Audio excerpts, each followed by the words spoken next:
Alhamdulillah, alhamdulillahi nasta'inu wa na'udzu min sururi anfusina wa min sayyiati a'malina may yahdihillahu fala mudhillalah wa may yudlil fala hadiyalah. Amma ba'du. Yang terhormat Direktur GTK Kementerian Agama Republik Indonesia Bapak Dr. Muhammad Zain MAG, yang terhormat Kasubit Bina GTK MA Kementerian Agama Republik Indonesia sekaligus Ketua Komponen 3 Bapak Dr. Anis Maskur MAG, yang terhormat Ketua Departemen Biologi FMIPA IPB University Bapak Dr. Insinyur Miftahuddin MSI, yang terhormat Bapak Profesor Dr. Insinyur Antonius Suwanto MSc selaku narasumber.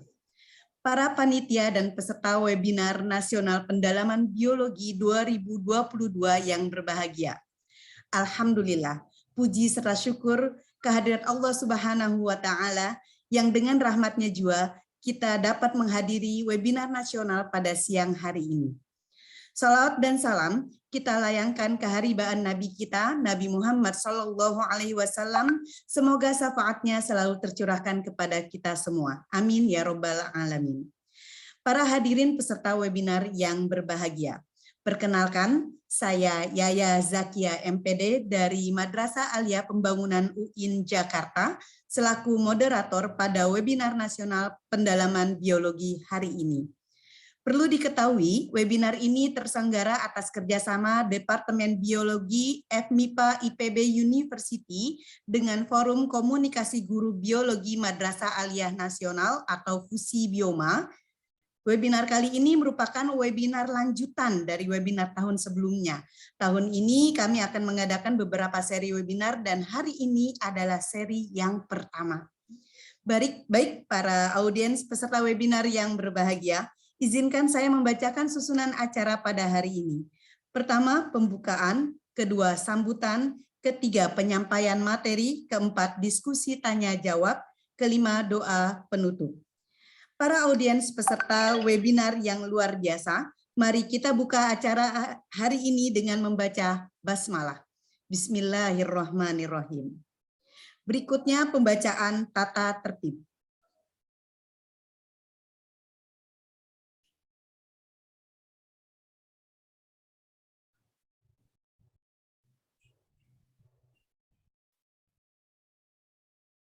Tata tertib webinar.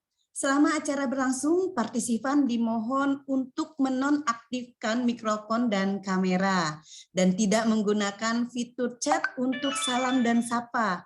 Juga tidak melakukan share screen. Nah, peserta wajib mengisi daftar hadir. Link daftar hadir akan dibagikan setelah sesi pemaparan. Link daftar hadir akan ditutup setelah selesai acara. Pertanyaan hanya dapat diajukan melalui fitur chat dengan format nama, spasi, nama sekolah atau afiliasi, spasi pertanyaan. E-sertifikat akan dikirimkan ke email peserta. Untuk materi dapat diunduh melalui link ipb.link/materi/webnasbio1.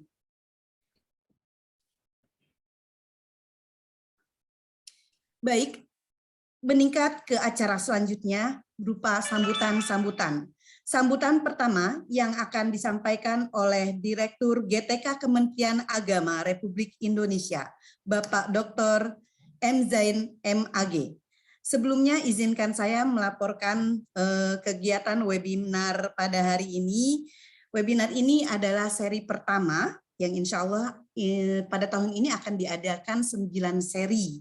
Dan pendaftar di webinar seri 1 ini mencapai 921 orang, umumnya terdiri dari guru madrasah aliyah dan sekolah menengah atas, sebagian kecil dari guru IPA, dosen, mahasiswa, juga pelajar. Nah, untuk tahun 2021, FUSI Bioma dan IPB juga telah menyelenggarakan kegiatan serupa sebanyak 6 seri, dan materi yang disampaikan berdasarkan kepada kompetensi dasar mata pelajaran biologi MA atau SMA. Selain webinar, Departemen Biologi FMIPA IPB juga memfasilitasi guru-guru untuk melakukan workshop berupa praktikum, baik secara offline maupun online. Kegiatan ini sudah berjalan 2 tahun yang lalu dan insya Allah akan berjalan juga di tahun ini. Baik, kepada Bapak Dr. M. Zain MAG, kepadanya disilahkan.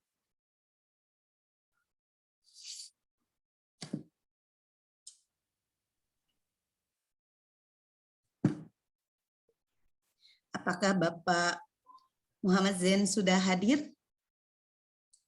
Barangkali saya mungkin menggantikan beliau kalau Bapak Direktur belum gabung. Baik, Bapak. Insya Allah untuk sambutan ini akan disampaikan oleh Bapak Kasubit Bina GTK Madrasah Aliyah Kementerian Agama Republik Indonesia, sekaligus Ketua Komponen 3 Bapak Dr. Anis Masyur MAG. Kepadanya disilahkan. Terima kasih, Bu Yaya. Sama-sama, Bapak. Assalamualaikum warahmatullahi wabarakatuh. Waalaikumsalam warahmatullahi wabarakatuh. Alhamdulillah wa kafa wassalatu wassalamu ala nabil mustafa wa ala alihi wa ashabi ahla sidki wal wafa. Rabbana syrah lana sudurana wa yassir lana umurana wa hlul 'uqdatam min alsinatina yafqahu aqwalana amma ba'd. Yang saya hormati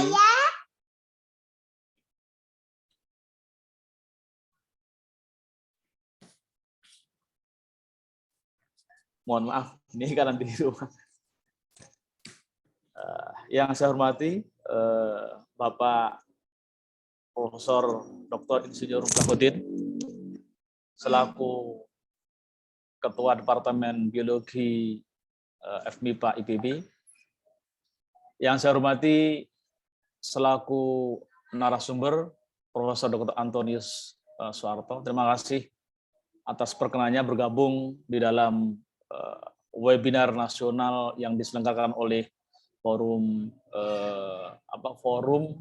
Guru Biologi se-Indonesia. Dan juga para panitia penyelenggara webinar yang saya banggakan, para guru dan peserta webinar yang hadir dan bersedia gabung pada kesempatan pada siang hari ini yang saya cintai. Puji syukur patut kita panjatkan kehadirat Allah Subhanahu wa taala bahwasanya pada siang hari ini kita bisa melaksanakan apa yang telah direncanakan sejak lama, menyelenggarakan webinar nasional berkenaan dengan berkaitan dengan keilmuan yang kita miliki atau keilmuan yang kita dalami, dan mudah-mudahan dengan melalui webinar ini kita menjadi salah satu orang yang tidak pernah lelah untuk belajar dan tidak pernah lelah untuk menuntut ilmu. Salat serta salam semoga senantiasa tercurahkan ke hadirat besar Muhammad sallallahu alaihi wasallam, dan kita sebagai umatnya tak lupa senantiasa membacakan salawat, dan mudah-mudahan dengan salawat itu kita bisa mendapat syafaat di yaumil kiamah nanti. Amin amin ya rabbal alamin. Bapak Ibu yang saya hormati, wabil khusus Bapak Kepala Departemen Biologi FMIPA IPB dan juga narasumber. Mohon maaf jika pada hari ini Bapak Direktur belum bergabung, tapi ini saya sudah menyediakan diri. Kalau nggak gabung, saya menyampaikan sambutan ini. Ya.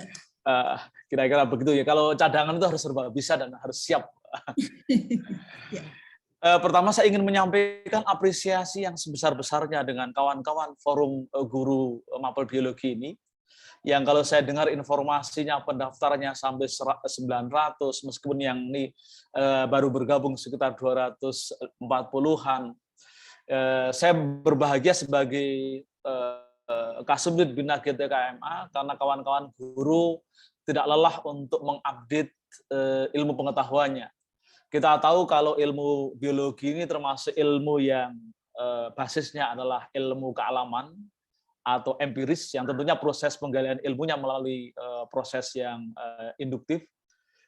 Satu sisi kita juga memiliki doktrin keagamaan yang juga menginformasikan sesuatu yang itu juga berkaitan dengan, kalau dicari-cari berkaitan dengan ilmu biologi juga.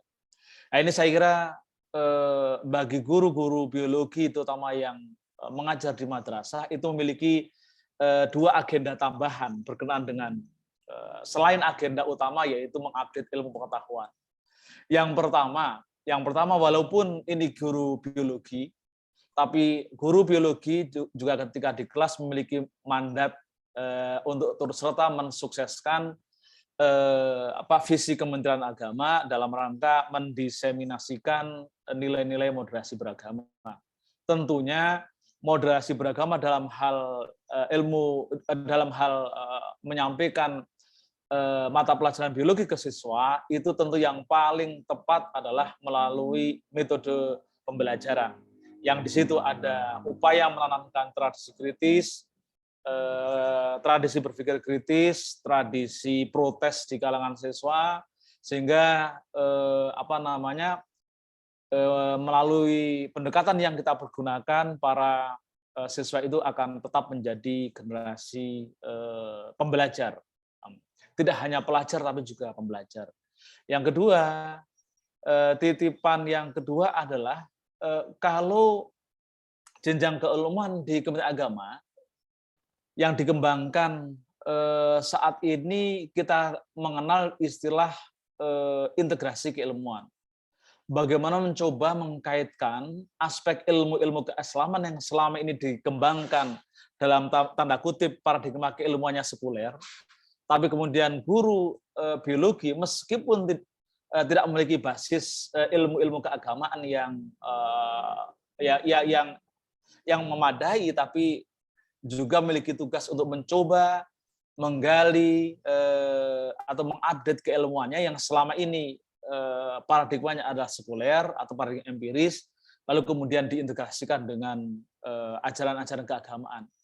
Kita tahu kalau misalkan sebagai contoh ya, kenapa integrasi keilmuan itu menjadi penting dan dukungan ilmu empiris ini juga menjadi penting. Ketika Allah berfirman dalam surah di salah satu ayat yang menceritakan tentang proses penciptaan manusia, kan? Misalkan di surah Al-Mu'minun, tsumma khalaqnan nutfata tsumma 'alaqatan, atau tsumma khalaqnan nutfata 'alaqatan misalkan. Jadi kita sering menerjemahkan nutfah itu dengan segumpal daging atau segumpal darah. Padahal kalau dalam ilmu biologi nggak ada ceritanya segumpal daging, segumpal darah. Yang ada itu nutfah, itu mulai dari embrio sperma yang bertemu dengan sel telur, lalu kemudian berkembang menjadi menempel di dinding rahim, lalu menjadi zigot dan seterusnya, misalkan begitu ya.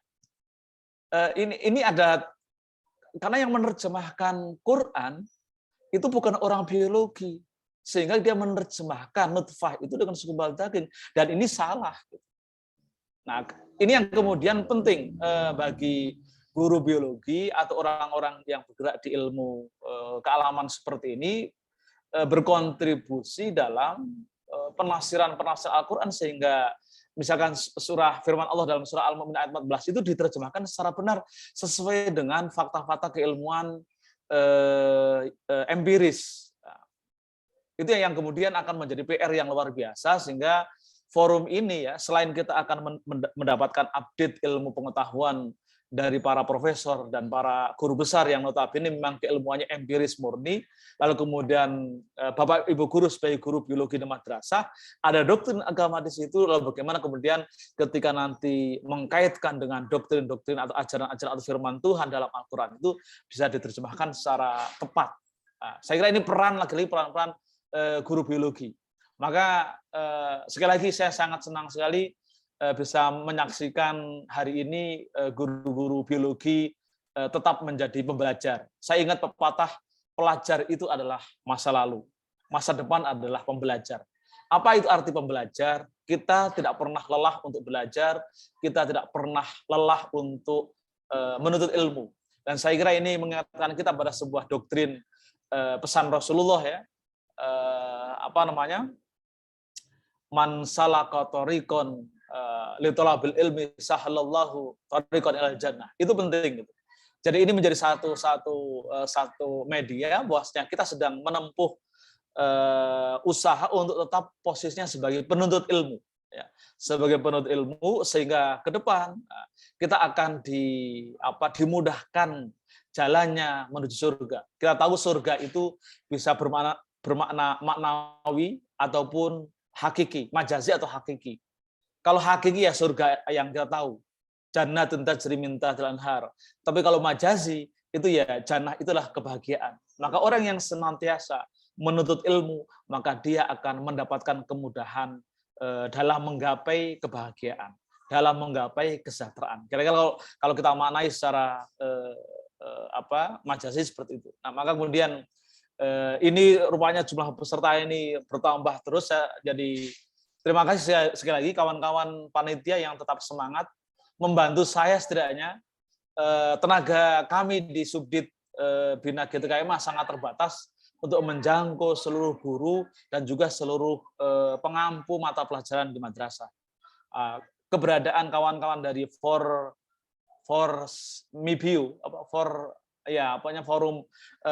pengampu mapel biologi se-Indonesia ini sangat membantu kami dalam rangka senantiasa update ilmu pengetahuan guru biologi. Nah, selamat mengikuti dan jangan hanya mengikuti kegiatan ini hanya untuk mendapatkan sertifikat, karena sertifikat itu mesti dikasih sama moderator tuh udah mempersiapkan ratusan sertifikat. Tapi itu jangan dijadikan tujuan.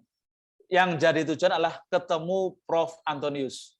Sehingga lagi-lagi nanti ilmu kita terupdate, dan ingat kalau ilmu kita terupdate, anak itu makin senang bertemu dengan kita.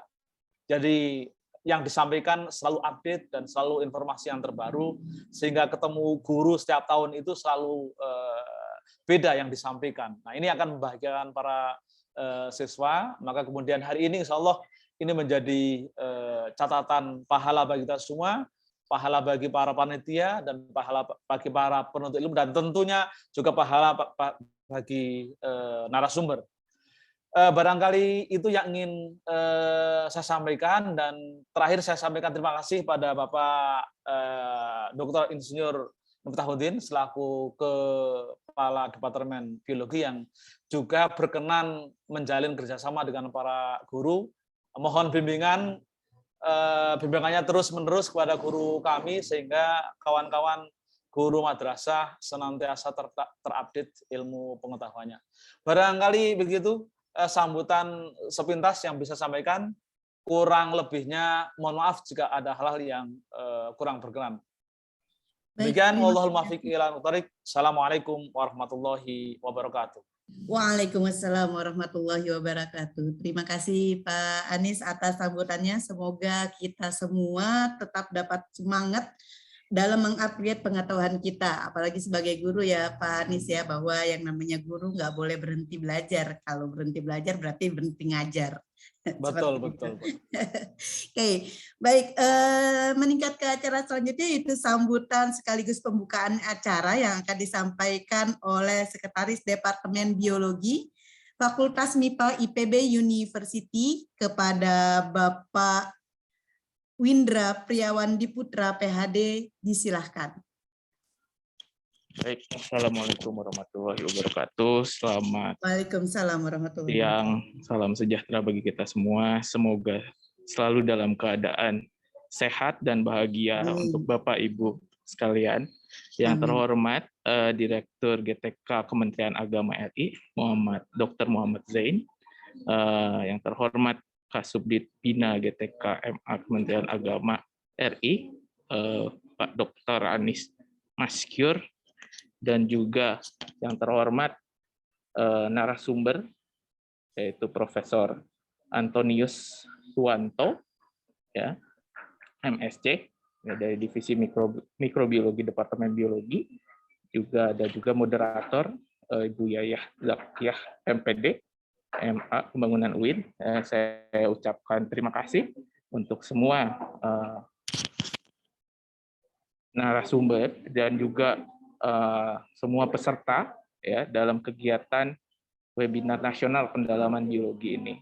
Alhamdulillah pada kesempatan kali ini kita semua diberikan kesehatan ya dan juga kebahagiaan untuk bisa mendengarkan Profesor Antonius Suwanto ya untuk topik mengenai perkembangan ilmu dan teknologi terkini di bidang biologi ya. Dan tentu saja kegiatan ini banyak terselenggara ya, sudah 9 kali ya kegiatan-kegiatan pendalaman biologi ini sudah 9 kali diadakan oleh Departemen Biologi dan juga kerjasamanya dengan MGMP ya.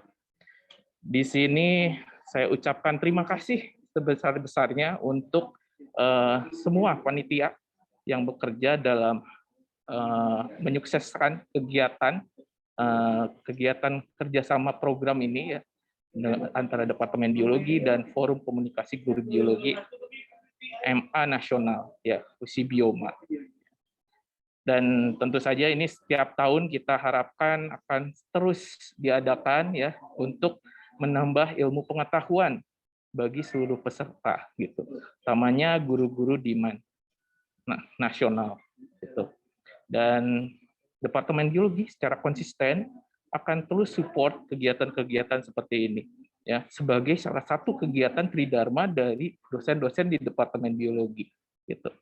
Jadi tridharma untuk dosen-dosen biologi itu dari bidang pendidikan, penelitian, dan pengabdian pada masyarakat. Nah, dalam hal ini pengabdian masyarakat terutama penelitian-penelitian yang sudah kami lakukan akan kita coba bagikan gitu ya sehingga guru-guru ya bisa mengetahui ilmu-ilmu terkini yang sudah kami lakukan di Departemen Biologi.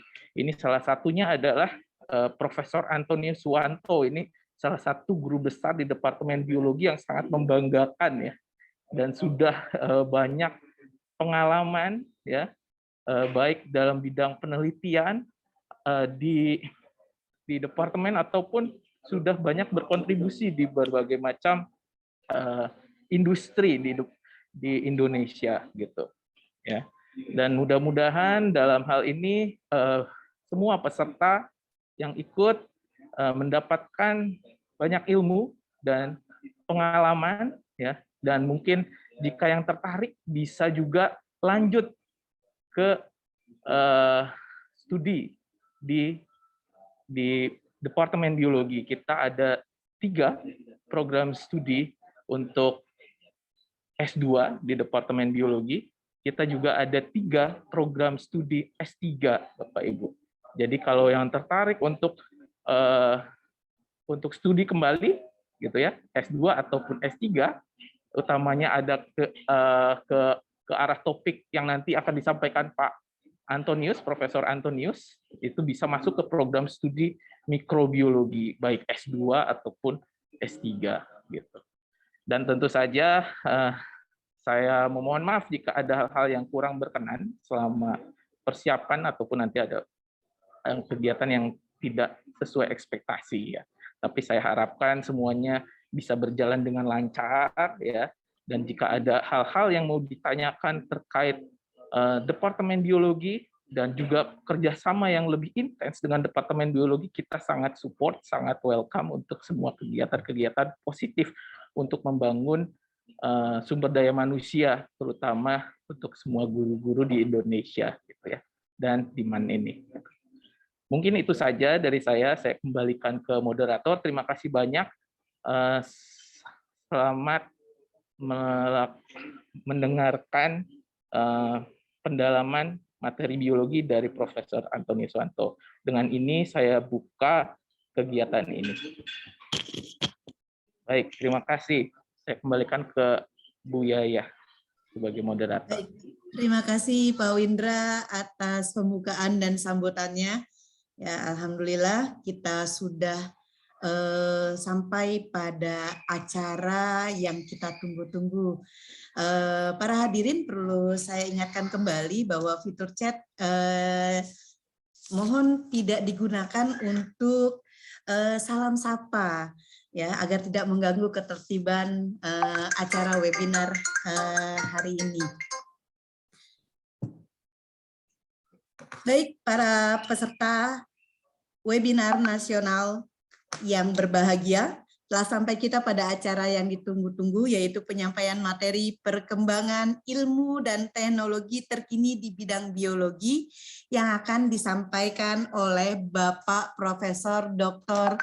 Insinyur Antonius Suwanto, MSc. Profesor Anton merupakan salah satu staf pengajar di divisi mikrobiologi Departemen Biologi FMIPA IPB University. Pendidikan beliau ditempuh di S1 Teknologi Hasil Pertanian IPB, untuk S2 dan S3-nya di Microbiology and Molecular Genetics University of Illinois, USA.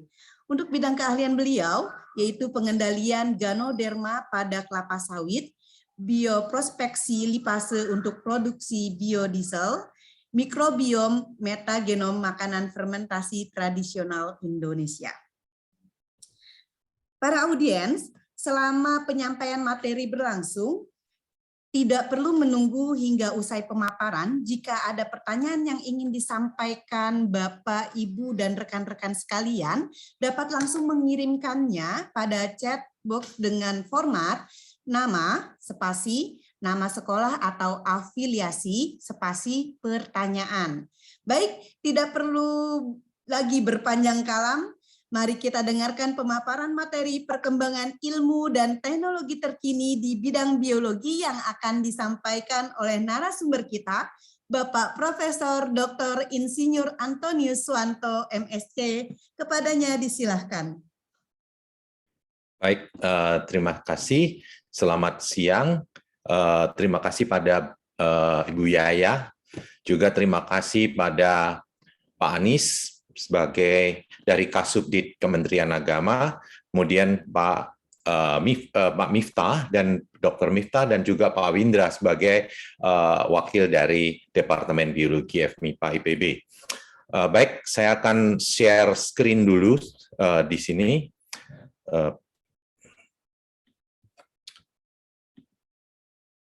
Apakah bisa dilihat di sini? Sudah? Sudah terlihat, Pak? Ya, oke. Baik, kalau sudah bisa terlihat di situ. Nah, ini saya akan berbicara mengenai sepintas saja ya, karena tidak mungkin menceritakan semua yang ada di biologi begitu. Tapi saya akan memberikan satu hal di sini. Nantinya setelah di kuliah ini, kita semua bisa mengerti gitu bahwa setiap individu, manusia, hewan, atau jeruk tanaman itu dia merupakan refleksi dari genetiknya, dari lingkungannya, dan dari mikrobiomnya. Ketiga konsep ini sangat penting. Jadi kalau kita bicara pohon jeruk, manusia, ataupun kita berbicara mengenai hewan, seperti itu, kita nggak bisa lepas dari genetiknya, dari lingkungannya, dan dari mikrobiomnya.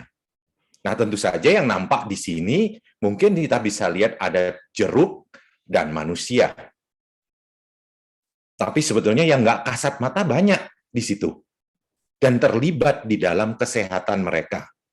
Nah, selain itu juga, di dalam konsep mempelajari biologi juga, kita harus melihat bahwa kita perhatikan di sini, apa yang kita makan dari jeruk ini berasal dari karbon dioksida dan air. Molekul ini berasal dari tempat lain. Bisa merupakan hasil respirasi manusia, bisa merupakan respirasi hewan, itu akan membentuk glukosa. Dan juga oksigen yang juga dihirup lagi.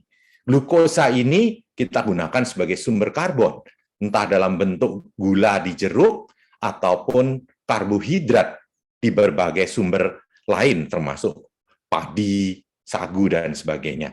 Jadi sebetulnya ini tuh hanya berputar-putar begitu saja.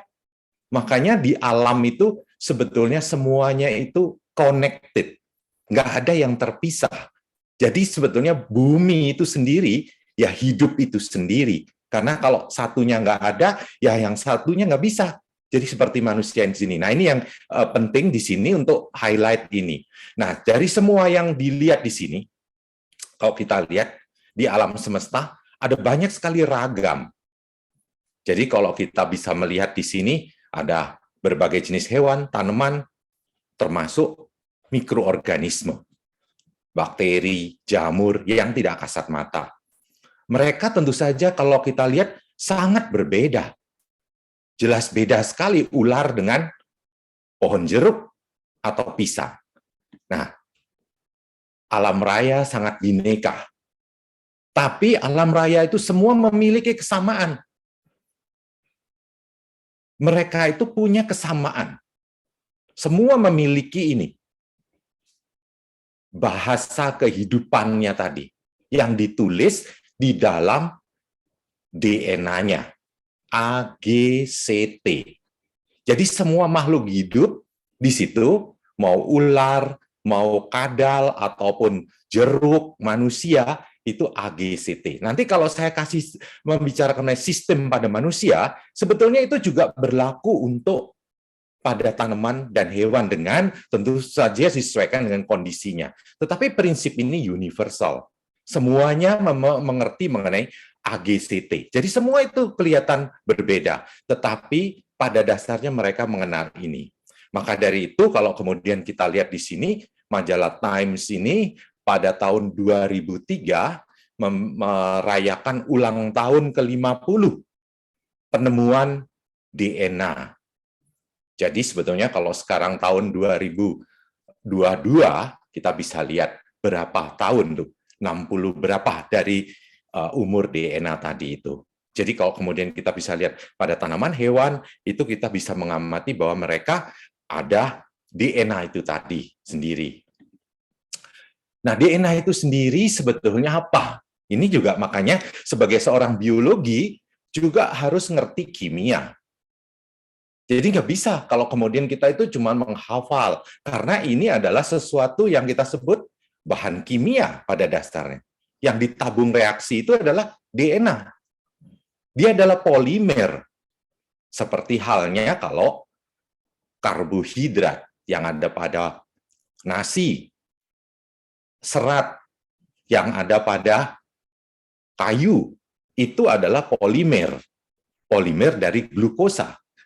DNA ini adalah polimer dari nukleotida. Jadi molekul yang terdiri dari monomernya, unit yang diulang-ulang tadi. Jadi DNA itu polimer. Jadi kalau kemudian kita mengisolasi DNA, dia ya bahan kimia sebetulnya. Tapi si polimer ini yang membuat kita manusia, yang membuat jeruk adalah jeruk. Meskipun dia DNA. Nah, DNA-nya sama, sekuennya yang berbeda. Itu tadi. Nah, ini tadi kalau kemudian kita lihat, DNA itu terdiri dari AGCT. Pada manusia, jumlahnya ini sekitar 3 miliar kalau haploidnya. Jadi pada sperma atau sel telur, itu sekitar 3 miliar pasang basa. Karena kan DNA-nya double strand. Jadi ada A sama T. G sama C, pasangannya seperti itu. Jadi ya cuma ada 4 sebenarnya. Ditulisnya di sini cuma 1 utas saja. Jadi ini penulisannya cuma 1 utas. Penulisan 1 utas dari 3 miliar tadi. Dari situ kemudian kita bisa melihat bahwa antara manusia dengan manusia itu 99,9% tuh sama. Kalau di sekuen itu. Hanya sebagian kecil sekali perbedaannya. Nah, perbedaan itu misalnya seperti ini. Ini orang yang satu ada di utas yang di atas, orang yang kedua itu di utas yang di bawah. Ini tentu saja hanya analogi karena panjangnya 3 miliar tadi. Jadi pada semua posisi kita bisa lihat itu sama, identik. Tetapi pada posisi tertentu ini berbeda. Misalnya pada A, di sini berubah jadi G. Itu kita sebutnya sebagai polimorfisme. Jadi berbeda antara individu satu dan individu yang lain misalnya. Perbedaan ini nanti bisa tentu saja sangat banyak kalau kita bandingkan dengan jeruk. Meskipun jeruk juga mengenal AGCT juga, tetapi berbeda lagi karena susunannya. Tetapi tetap ada kesamaannya, tetap ada ya kesamaannya. Nah, sekarang pada manusia tadi itu bisa menyebabkan perbedaan antara satunya perempuan, satunya laki-laki. Itu karena memang sekuen berbeda.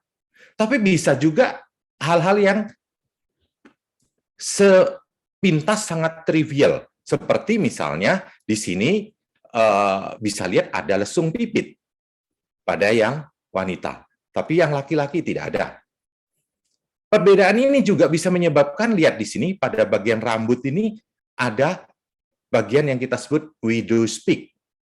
Widow's peak ini bahasa Indonesianya coba dicari, ini kayak di bagian sininya itu akan mencuat. Di sini tidak ada pada perempuan ini. Bisa juga warna kulit dan sebagainya. Itu perbedaan-perbedaan fenotipik yang kita amati. Tetapi juga itu bisa berkonsekuensi seperti ini. Jantungnya ada yang normal, bisa juga jantungnya tidak normal. Makanya jadi sebenarnya pengertian genetik ini menjadi penting untuk kita memahaminya. Nah, oleh karena itu, pada perkembangan biologi sendiri, dengan mengerti mengenai biologi molekulernya, ya di sini dalam taraf molekuler, tadi kita bisa melihat bahwa DNA ini sebetulnya nanti harus bisa diubah menyandikan protein. Sebetulnya bukan dia diubah, tetapi dia menyandikan protein. Dan kebetulan di sini, ya, nanti kalau kita bicara mengenai aspek ini, itu melalui polimer lain yang kita sebut messenger RNA atau RNA ini, yang satu utas. Semua makhluk hidup seluler, prinsipnya begini. Ini akan ditemukan pada manusia, bahwa DNA itu akan ditranskrip menjadi RNA, dan kemudian akan membentuk protein. Jadi misalnya ini adalah protein untuk pembentuk hemoglobin pada sel darah merah kita, maka pasti ada di DNA-nya itu resepnya. Ini adalah sandinya. Sandinya ini diubah menjadi proteinnya, yaitu hemoglobinnya, misalnya di sini. Ini terjadi pada jeruk, manusia, ataupun kucing. Bakteri, jamur, juga semua begini. Maka dari itu sampai ini kemudian disebut sebagai central dogma dari sistem kehidupan. Jadi kalau bicarakan cuma DNA, RNA, protein tadi. Nah, tadi kan lihat DNA itu sederhana, cuma AGCT. Makanya jadi kalau mengerjakan DNA itu sebenarnya sangat simpel molekul. Nah, tapi yang namanya protein, ini polimer juga. Cuma polimer ini monomernya itu bukan cuma 4. Monomernya itu ada 20 macam. Asam amino sebagai monomernya, ini ada 20 macam. Manik-manik yang disusun bukan cuma dari 4 warna. Kalung ini tersusun dari 20 macam warna manik-manik. Itu sebabnya nanti protein itu sangat kompleks akibatnya. Itu jauh lebih kompleks daripada DNA atau RNA itu tadi. Karena dia monomernya ada 20 macam. Nah, itu sekarang salah satu hal yang penting, bagaimana dari DNA bisa jadi manik-manik protein ini. Itu yang menjadi bagian dari konsep pada molekular biology tadi. Jadi kalau kemudian kita bicara seperti itu, makanya jangan terlalu kemudian alergi kalau kemudian bicara sedikit lihat mengenai apa sih itu asam amino gitu. Yang 20 macam itu, asam amino itu adalah yang nampak di sini. Nggak perlu dihafal sebetulnya. Tapi bisa mengerti apa sih asam amino itu sebetulnya. Nah, asam amino ini bisa dipelajari, ya, sedikit lihat di biokimia misalnya atau kimia. Nah, asam amino ini ada yang kecil, ada yang besar molekulnya, ada yang polar, ada yang non polar, ada yang muatannya positif, ada muatannya negatif. Jadi ragamnya banyak sekali. Manik-maniknya tadi itu. Makanya ini nanti bisa membentuk berbagai macam protein yang kemudian mencerminkan seluruh ragam alam semesta. Dari rumput, jeruk, jamur, manusia, padi, serangga, dan sebagainya, itu akibat dari protein ini sendiri, ragam ini. Dan ini ada 20 macam secara sederhananya. Nah ini, bagaimana dari RNA atau DNA, itu kemudian nyampe ke asam amino ini. Ini tentu saja ceritanya semua sudah mengerti, ya harusnya. Kan Bapak Ibu sudah mengambil kuliah ya kan di situ. Itu ya untuk menjelaskan ini perlu paling tidak 1-2 kali kuliah. Tapi itu ceritanya banyak dan sangat menarik. Cuma sekarang kalau kemudian secara singkat itu kita bisa lihat itu triplet ini pada RNA ini menyandikan satu asam amino setiap triplet ini. Nah, setiap triplet ini akan menyandikan asam amino satu. Asam amino ini bisa tirosin, serin, ataupun isoleusin. Nah, ini kalau digandengkan, ini jadi semacam protein pendek yang kita sebut polipeptida ini. Tapi kalau dipanjangkan, ya jadi misalnya seperti kayak beta globin dan sebagainya. Nah, asam amino ini bisa disandikan cuma dengan satu kata, satu huruf, seperti tirosin, serin, seperti ini. Ini cuma di S saja. Isoleusin, I misalnya kayak gitu. Itu juga nggak perlu dihafal, asal udah tahu maknanya. Jadi kalau kemudian kita ngelihat sebentar di sini, ini adalah jenis pada asam amino yang kemudian disandikan oleh kodon atau triplet nukleotida pada RNA tadi itu. Jadi misalnya seperti ini, UUU itu menyandikan fenilalanin yang disandikan oleh satu huruf itu adalah F. Tapi UUC juga fenilalanin seperti ini. Nah, ini penting sekali untuk bisa mengerti nanti kenapa kita bisa melakukan genome editing dan kita juga bisa mengerti mengenai suatu variasi. Jadi tabel ini sangat penting. Bagaimana tabel ini dihasilkan itu juga menarik. Cuma kan kita nggak bisa menceritakan semua di sini. Ya, jadi ini pun sebetulnya bukan suatu hafalan yang ada di sini. Jadi triplet ini kenapa triplet? Nah, misalnya seperti itu. Itu bisa tanya. Jadi di dalam biologi itu ada reasonnya.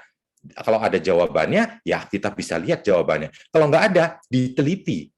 Nah, ini bukan kemudian tiba-tiba ada bahwa dari mana datangnya itu bisa itu fenilalanin. Ini ada caranya, ya seperti itu sampai kita tahu.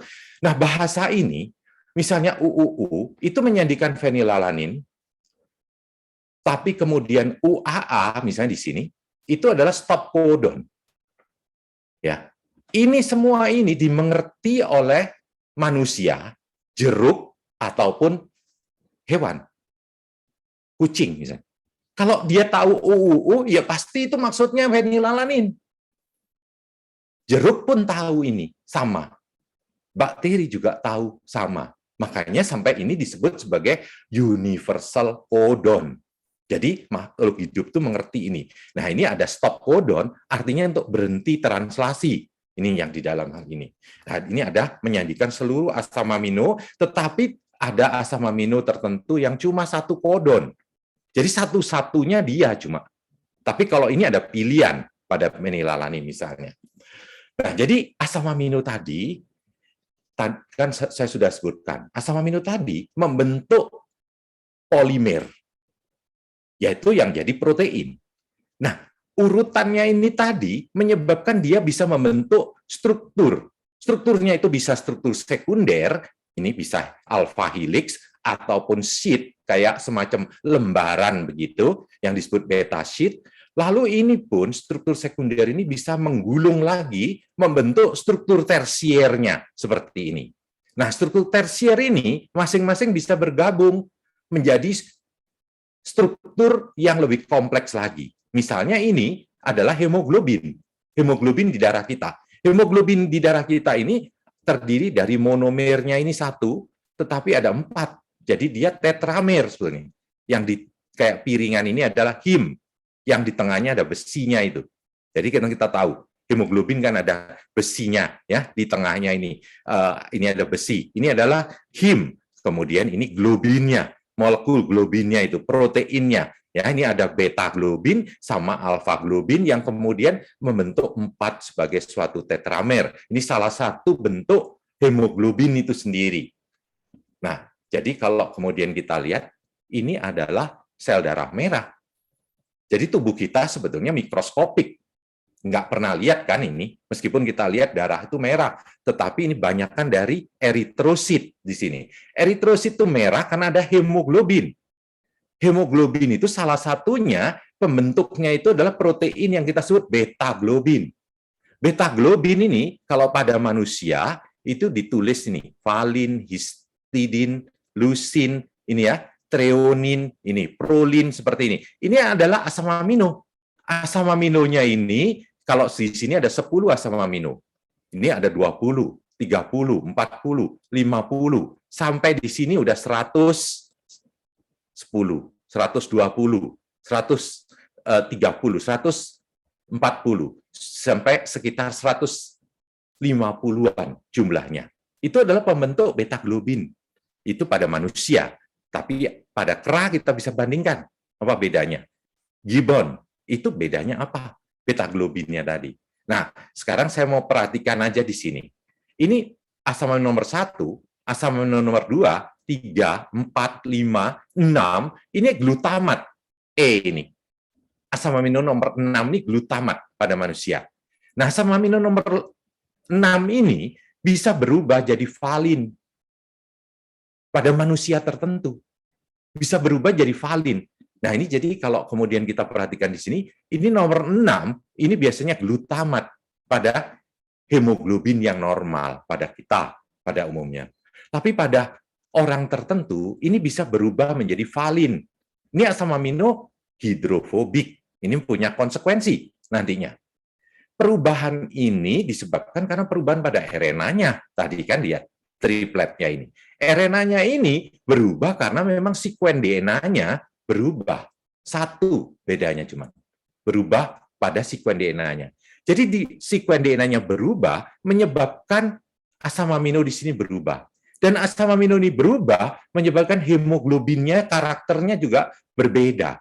Dan kebetulan ini menyebabkan secara keseluruhan eritrositnya juga nggak bisa berbentuk seperti normal lagi. Jadi eritrositnya berbentuk kayak gini. Biasanya eritrosit ini berbentuk kayak donat, tetapi bolongannya nggak ada kan. Jadi cuma seperti bikonkav begini. Ini bentuk eritrosit yang normal. Tapi kalau kemudian pada asam amino yang nomor 6 tadi, bukan glutamat, tetapi berubahnya menjadi valin, maka kemudian dia menjadi berbentuk bulan sabit begini, semacam ini. Nah, ini menyebabkan terjadinya problem pada proses aliran darah dan sebagainya, dan orang ini bisa menderita anemia. Makanya disebut sebagai sickle cell anemia atau SCA, yang mungkin Bapak Ibu sering mengajarkan hal ini. Jadi sebetulnya biologi ini menjadi banyak pengertiannya, bisa dimengerti dengan lebih baik, tidak dihafal, kalau bisa mengerti kenapa hal itu. Dan juga melihat apa yang terjadi secara genetik dia seperti itu. Jadi kita bisa memperhatikan bagaimana sickle cell ini terjadi hanya karena asam amino yang tadinya glutamat pada posisi nomor 6 itu berubah menjadi valin. Jadi kalau kemudian kita perhatikan di sini, kan triplet ini menjadi metionin, isoleucin, serin misalnya. Lalu stop. Berarti kalau ini cuma ada 3 asam amino. Kalau berhenti di sini. Dari mRNA ke sini. Tapi kalau misalnya hemoglobin itu terdiri dari globinnya tadi, terdiri dari 150 asam amino, ya berarti dia ada 150 rangkaian manik-manik asam amino tadi. Ya, kadang ini tapi tidak selalu mengubah protein, ya fungsinya ini. Coba perhatikan di sini. Kalau kemudian di dalam hal ini kodonnya ini tetap menyandikan asam amino yang sama ini, seperti lisin ini, bisa disandikan oleh AAG, tapi juga oleh AAA. Jadi kalau ada mutasi dari G menjadi A, ini kelihatan jelas bahwa dia berubah pada DNA-nya atau pada RNA-nya. Tetapi asam aminonya nggak ada yang berubah.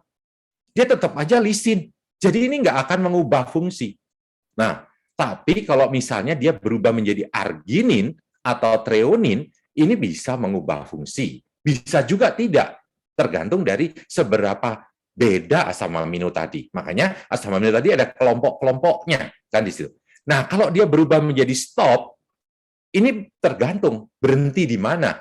Kalau manik-manik itu ada 200 manik-manik atau 150, terus berhentinya itu pada saat merangkai baru 75, kemungkinan besar protein itu nggak berguna. Karena stopnya terjadi di tengah atau di awal. Tapi kalau stopnya di akhir, mungkin proteinnya masih berguna. Nah, itu prinsip seperti itu bisa digunakan untuk melakukan editing, mengubah sekuen DNA.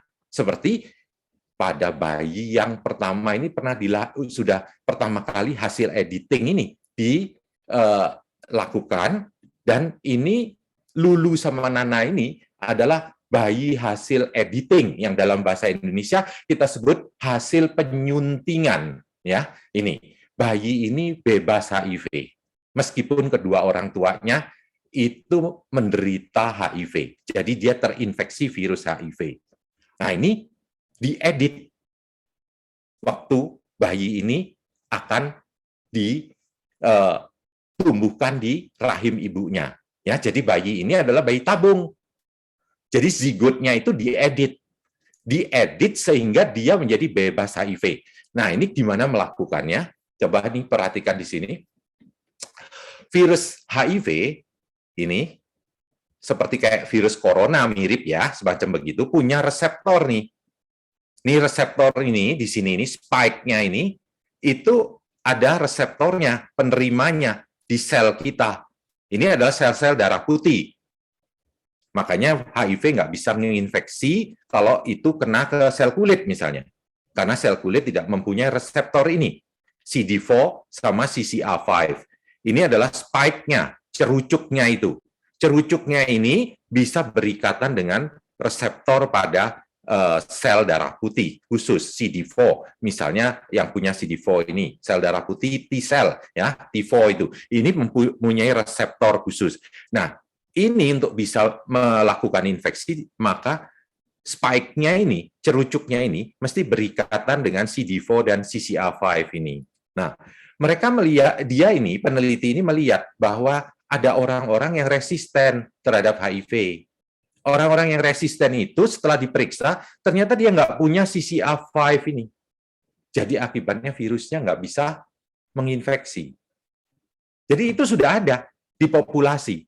Secara normal, ya bukan normal, itu maksudnya jadi ada manusia yang nggak punya CCR5.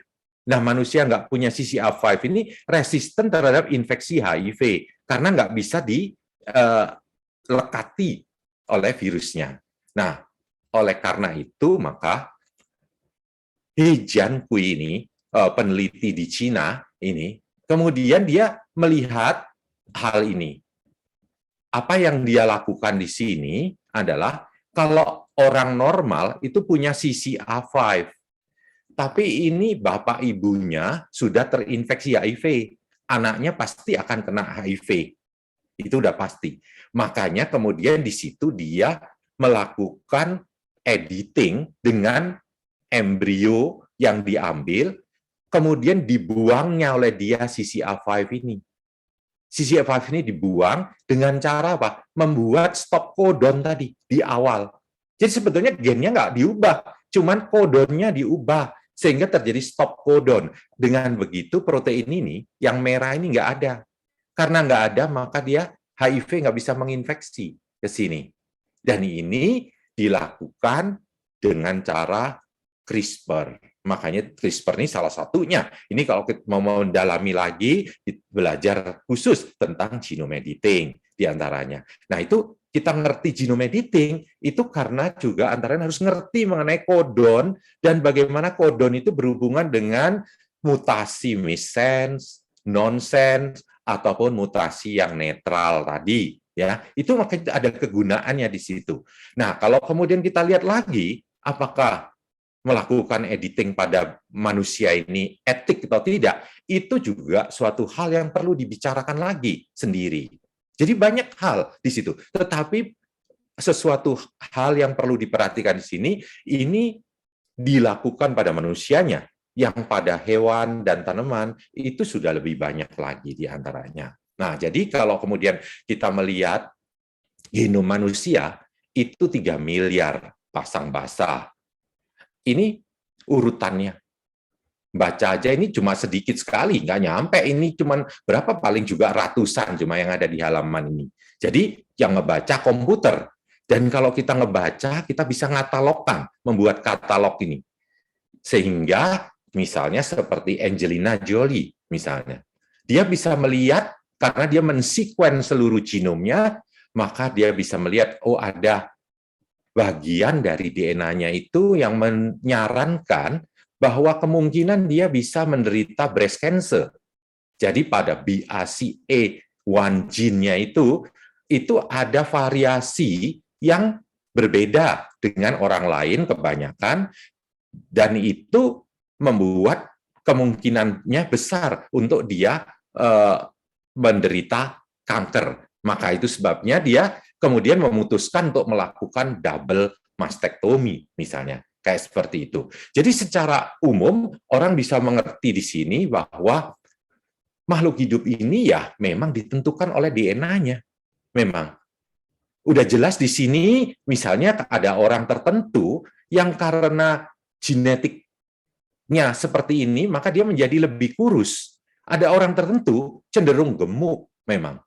Itu genetik, yaitu ditentukan oleh DNA, seperti sickle cell anemia tadi, ataupun yang bukan sickle cell. Itu tadi ditentukan oleh DNA-nya. Makanya, you are what your DNA. Jadi DNA kita akan menentukan. Jelas juga DNA kita yang menyebabkan kita bukan jeruk, itu jauh. Bukan juga kucing. Tapi DNA kucing, ya menyebabkan dia menghasilkan kucing gitu. Nah, diantaranya DNA itu juga bertanggung jawab terhadap kurus, gemuk atau tidak di sini. Jadi kalau kemudian kita lihat DNA, ya ada pada semua organisme, karena itu adalah materi yang betapapun kita bilang itu berbeda atau tidak, ya di sini ini di antara manusia misalnya dengan anggur itu ada kesamaannya. 24% DNA-nya itu sama. Tentu saja tidak seperti pada manusia dengan manusia. Manusia dengan manusia itu 99,9% DNA-nya sama.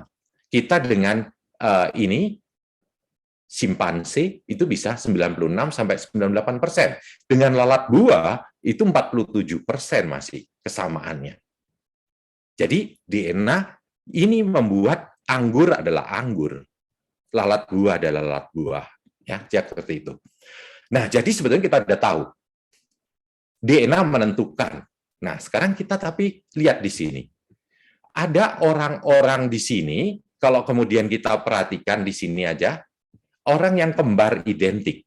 Kalau orang yang kembar identik itu monosigotik, artinya zigotnya itu sama membelah jadi dua. Jadi sebetulnya DNA-nya sama.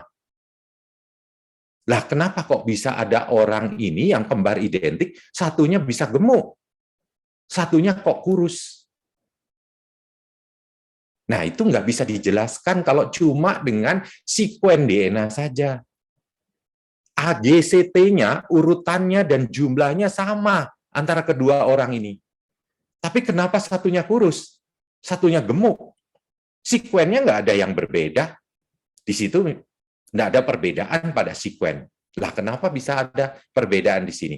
Nah, ini makanya kemudian kita berhubungan dengan bukan cuma DNA genetik, tetapi ada epigenetik di sini. Nah, epigenetik ini nanti yang menyebabkan kenapa yang punya genom yang sama itu bisa berbeda. Jadi kita lihat di sini, sekuen DNA sama. Bisa TA, di sini GC, di sini CG ya. Jadi kalau ditulis TGC, TAT, ini semua. Ini sekuennya sama, nggak ada perbedaan. Tapi bisa ada di sini tuh dikasih metil, gugusan metil. Tapi pada DNA yang satu, tidak ada gugusan metil. Ini, faktor ini menyebabkan perbedaan nanti pada waktu ekspresi gen itu diubah menjadi protein. Nah, ini, metilasi ini merupakan faktor epigenetik. Bisa dipengaruhi oleh lingkungannya, termasuk makanan, termasuk diantaranya adalah gaya hidupnya. Ini bisa mempengaruhi metilasi tadi di dalamnya. Makanan yang mengandung folat bisa memberikan lebih banyak metil misalnya dibandingkan makanan yang tidak mengandung folat. Itu sebabnya misalnya kenapa lebah madu misalnya bisa ada queen-nya, ada yang lebah pekerja. Meskipun sebetulnya genetiknya sama, tetapi mereka bisa diberi makanan yang berbeda. Satunya ada royal jelly, satunya hanya diberikan polen misalnya. Jadi kembar identik ini nggak identik sebetulnya. Nah, karena apa? Bisa ada faktor lain selain genetik, yaitu epigenetik. Dan itu dipengaruhi apa? Oleh lingkungan. Kalau kita bicara lingkungan ini, bisa gaya hidup, bisa juga makanan kita di dalamnya. Jadi kalau kemudian kita bicara, memang kita itu ditentukan oleh genetik kita. Tetapi ini bukan ini saja. Ini kita sebut nature. You are your nature. Jadi you are your genetic. Tapi ada faktor lingkungan di dalamnya. Untuk perkembangan individu itu jadi apa, bukan melulu genetik, tetapi ada nurture di sini. Nurture itu adalah faktor lingkungan. Jadi you are bukan cuma your gene, tapi juga your environment sebetulnya. Jadi ini adalah gene sama epigenetik atau lingkungan tadi. Makanya jadi kalau kita lihat genetik ini ditentukan oleh DNA sequence-nya. Variasinya menyebabkan kemudian kita punya fenotipe tertentu seperti ini. Tapi membentuk ini itu merupakan interaksi juga dengan lingkungan. Lingkungan ini itu merupakan sesuatu yang komunikasinya melalui faktor epigenetik. Seperti tadi saya bilang, metilasi. Ini mempengaruhi regulasi gennya, ini juga mempengaruhi regulasi gennya, kombinasi dari lingkungan, termasuk makanan ini, dan genetik kita, maka menyebabkan kita ya kita, gitu. Makanya orang itu jadi unik. Selain genetiknya unik, dia juga kondisinya itu berbeda, tidak sama, gitu. Ya, dan kedua itu selalu memainkan peranan, nggak bisa cuma genetik aja. Memang ada sesuatu yang genetiknya lebih banyak, environment-nya lebih dikit. Ada yang environment-nya lebih banyak, genetiknya lebih sedikit. Tapi selalu ada keduanya. Tidak bisa. Jadi semuanya cuma faktor hanya lingkungan saja ataupun genetik saja, tapi keduanya. Nah, sekarang saya akan bicarakan yang satu hal yang lain lagi di sini, yang bukan cuma genetik, epigenetik tadi, tetapi mikrobiom. Sel kita itu mikroskopik. Sebetulnya tubuh kita itu terdiri dari 10 triliun. Ini 10 pangkat 13 ya. Ini kan ini 12 nolnya ini. Tubuh kita itu kalau dewasa terdiri dari 10 pangkat 13 sel kira-kira. Jadi semuanya sel ini sebetulnya mikroskopik. Ada sel kulit, tulang, darah, ya macam-macam sel menjadi satu kesatuan di situ. Nah, kalau kemudian kita lihat di kulit, ini ada sel kulit dan ada rambutnya. Setiap kulit kan selalu ada rambutnya di sini. Ya, jadi sini suka kita bilang salah bulu. Nah, bulu itu kan feather. Itu ada pada burung, ya. Tetapi ini hair sebetulnya di kulit kita. Ini semua ada hair-nya yang kecil-kecil itu, apa halus itu. Nah, ini mencuat di sini. Ini bisa lihat kan di sini ada sel kulit. Nah, ada yang merah-merah itu warna kecil-kecil kayak butir-butir itu adalah bakteri. Tubuh kita penuh dengan bakteri. Ini di kulit kita penuh dengan bakteri di situ. Dan itu normal. Kalau kita buang dia, malah hilangkan dengan antiseptik, alkohol, segala macam, yang kemudian malahan antibiotik lebih parah, itu bisa bakteri yang jahat masuk ke sini. Bisa kita malah dapat jerawat misalnya. Jadi mesti hati-hati, karena kita juga hidup dengan bakteri ini. Itu kita sebut mikrobiota pada manusia. Jumlahnya lebih fantastik lagi, 10 pangkat 14. Jadi kalau ini 10 pangkat 13 sel-sel kita sendiri, karena sel kita lebih gede memang. Ini 10 pangkat 14. Jadi 10 kali lebih banyak. Itu prokariotnya.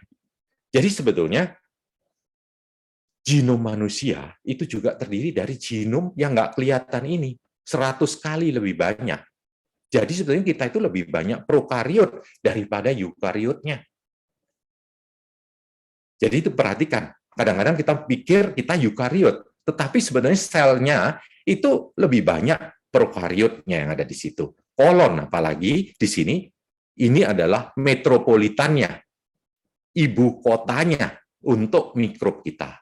Ya, jadi sebetulnya tubuh kita ini memang suatu kesatuan dari aneka ragam sel, ditambah lagi sel-sel yang bukan sel-sel eukariot. Itu menyebabkan kita hidup sebagai manusia. Kalau tidak ada ragam sel ini, ya tentu saja kita tidak bisa hidup. Nah, sekarang kita lihat mikrobiota tadi.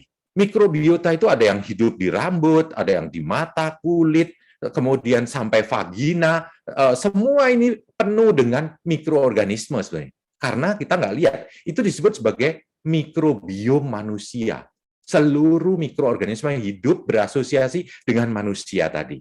Nah, cuma kita bisa lihat nih, gambar warna-warna ini menunjukkan filumnya dari bakteri-bakteri ini. Kita bisa lihat mikroorganisme di vagina beda dengan mikroorganisme yang ada di perut, jelas. Beda dengan yang ada di rambut. Jadi penghuninya beda-beda, sama seperti hutan tropis beda dengan tundra atau savana. Kita ini kayak planet buat mikroorganisme. Jadi kita ini kayak bumi gitu. Ada yang hidup di mana. Misalnya sama-sama di kulit, di ketiak tentu lebih banyak karena lebih lembab di situ dibandingkan di dahi macam ini. Nah, kalau kita baru lahir itu sebetulnya awalnya itu nggak ada bakteri, tapi begitu kita lahir kita dikolonisasi oleh bakteri. Dapat dari mana itu? Nah, itu yang menarik kan kalau kemudian kita lihat di sini posisi vagina di sini ini akan menjadi lubang keluarnya, ya kan, juga untuk bayi ini mulai dari kepalanya ini. Pada saat hamil, ini komposisi mikroorganisme di vagina ini berubah. Banyak Lactobacillus johnsoni di sini. Nah, bakteri-bakteri ini dipersiapkan untuk kalau bayi itu keluar, ini akan diurapi semua di sini, karena dia akan lewat dari vagina. Jadi sebetulnya hadiah pertama dalam hidup kita itu dari ibu, udah dapat hadiah. Hadiahnya ini beragam bakteri yang sangat penting buat menjaga kesehatan bayi itu sendiri. Itu sangat penting. Karena apa? Ini berbeda dengan dalam konteks yang bayi ini dikeluarkan langsung dari sesarian macam begini. Yang kayak begini, yang menyambut dia bukan bakteri-bakteri yang dipersiapkan ini, tapi dari sarung tangan, dari rumah sakit tentunya, dan sekitar rumah sakit yang akan menyambut dia pertama kali. Makanya bayi yang sesarian ini, mikroorganismenya itu berbeda paling tidak dalam 1 tahun pertama. Dan ini juga memberikan konsekuensi.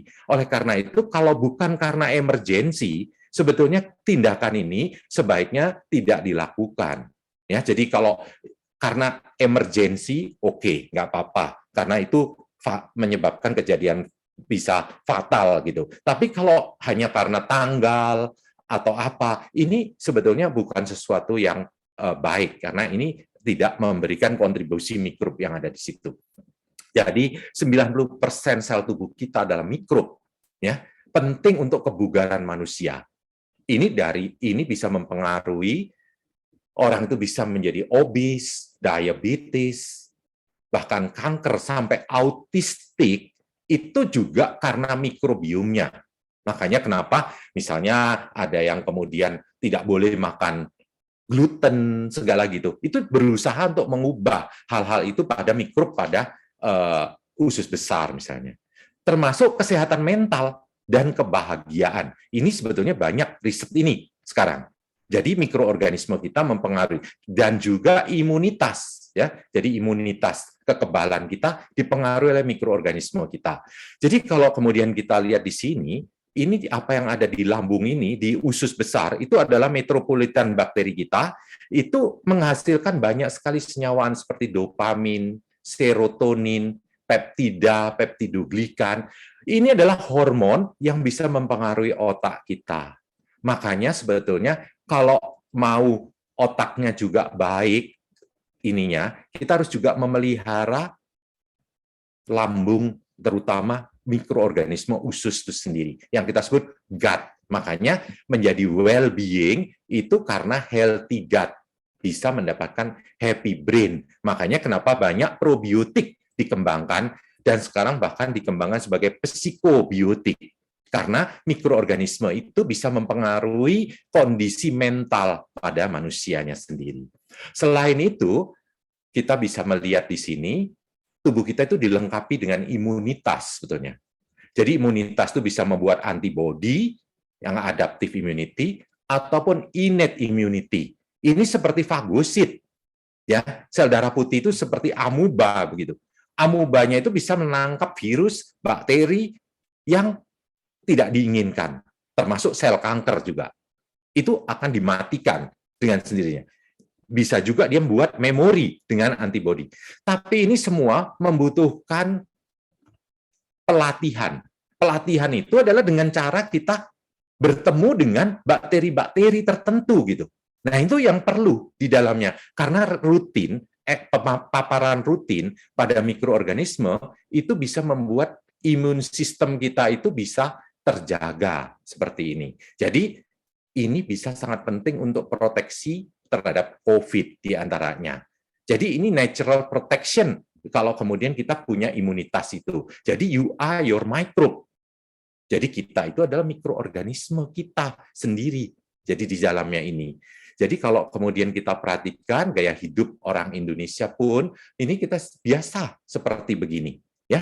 Ini. Dan ini exposure, pemaparan terhadap berbagai macam mikroorganisme. Jadi kadang kalau kemudian kita lihat super bersih, hyper hygienic lifestyle itu nggak selalu baik. Terlalu paranoid terhadap kebersihan tadi. Bersih boleh, tetapi bukan kemudian berlebihan. Jadi kalau kita lihat seperti ini, salad ini, lalapan, itu bisa mengandung 100 juta bakteri per gram. Jadi kalau kita makan daun segar, itu jangan kita pikir cuma daun. Bersamaan dengan itu ada 100 juta bakteri per gramnya. Jadi kalau itu diamati, itu ada banyak di daun tadi itu. Bakteri yang ikut kita makan. Dan bakteri itu bakteri baik, beneficial semuanya. Jadi kalau kemudian kita perhatikan banyak kehidupan dengan kearifan lokal, masyarakat suka menggunakan daun pisang, daun jati. Sekarang diganti dengan plastik. Apa yang hilang? Bukan cuma sekedar bahwa itu adalah bungkus yang degradable, biodegradable. Tapi juga bungkus ini memberikan konteks ini, probiotik alami, yang memaparkan dia terhadap secara rutin bakteri dari dedaunan yang dia gunakan. Tapi digantinya dengan plastik, itu bukan cuma sekedar jadi nggak bisa didegrade dengan mudah, diuraikan, tetapi juga hilang bakteri yang biasa dikonsumsi tadi. Jadi sekarang kita ini bukan cuma genetik. Nah, tadi kan saya bilang, kita ditentukan oleh genetik kita, ditentukan oleh lingkungan, lifestyle, tapi juga ditentukan oleh mikrob di situ. Mikrob ini akan menentukan, dan memodifikasi mikrob ini bisa penting untuk kesehatan itu sendiri. Nah, sekarang kalau kemudian kita bicara mengenai aspek seperti ini, seperti COVID menjadi pandemi, ini sebetulnya juga di dalam konteks mempelajari biologi harus bisa dimengerti. Kenapa?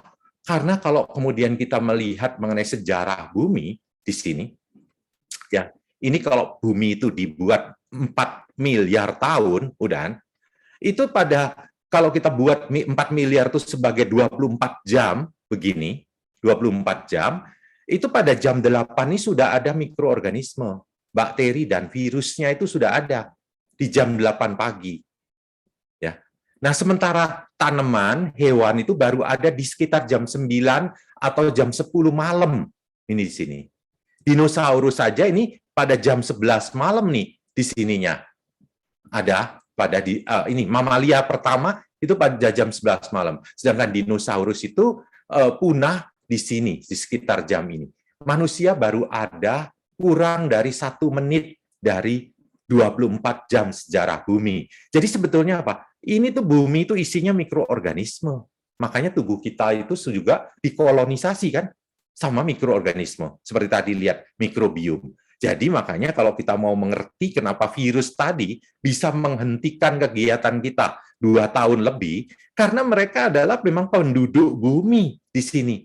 Sebelum kita ada jauh, mereka sudah ada. Makanya itu kita harus memberikan apresiasi, termasuk tubuh kita sendiri ada mitokondria sama kloroplas, yang ini juga merupakan bakteri, ya, endosimbiosis di dalamnya itu. Jadi kalau kita lihat di sini, kehidupan ini bukan dengan cara combat berperang, tetapi dengan networking. Ini tadi kan bukan karena ada cyanobacter yang bisa fotosintesis, lalu kemudian dia berperang dengan dia, tapi bukan begitu. Dia networking, diundangnya, sehingga menjadi kloroplas. Yang ini malah jadi mitokondria, sehingga jadi eukariotik modern tadi, yang seperti pada tanaman ataupun pada manusia itu sendiri. Jadi life did not take over the globe by combat, but by networking, dengan melakukan jejaring.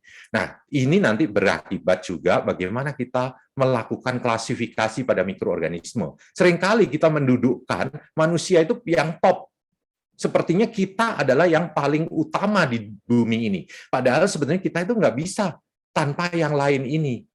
Nggak bisa hidup tanpa yang lain. Seringkali kita menganggap bahwa ini adalah yang paling utama, sehingga dalam klasifikasi ada di bagian atas. Nah, kalau kemudian kita lihat seperti pada klasifikasi molekuler, kita bisa memperhatikan bahwa penggunaan parameter DNA ini menjadi tidak bias lagi.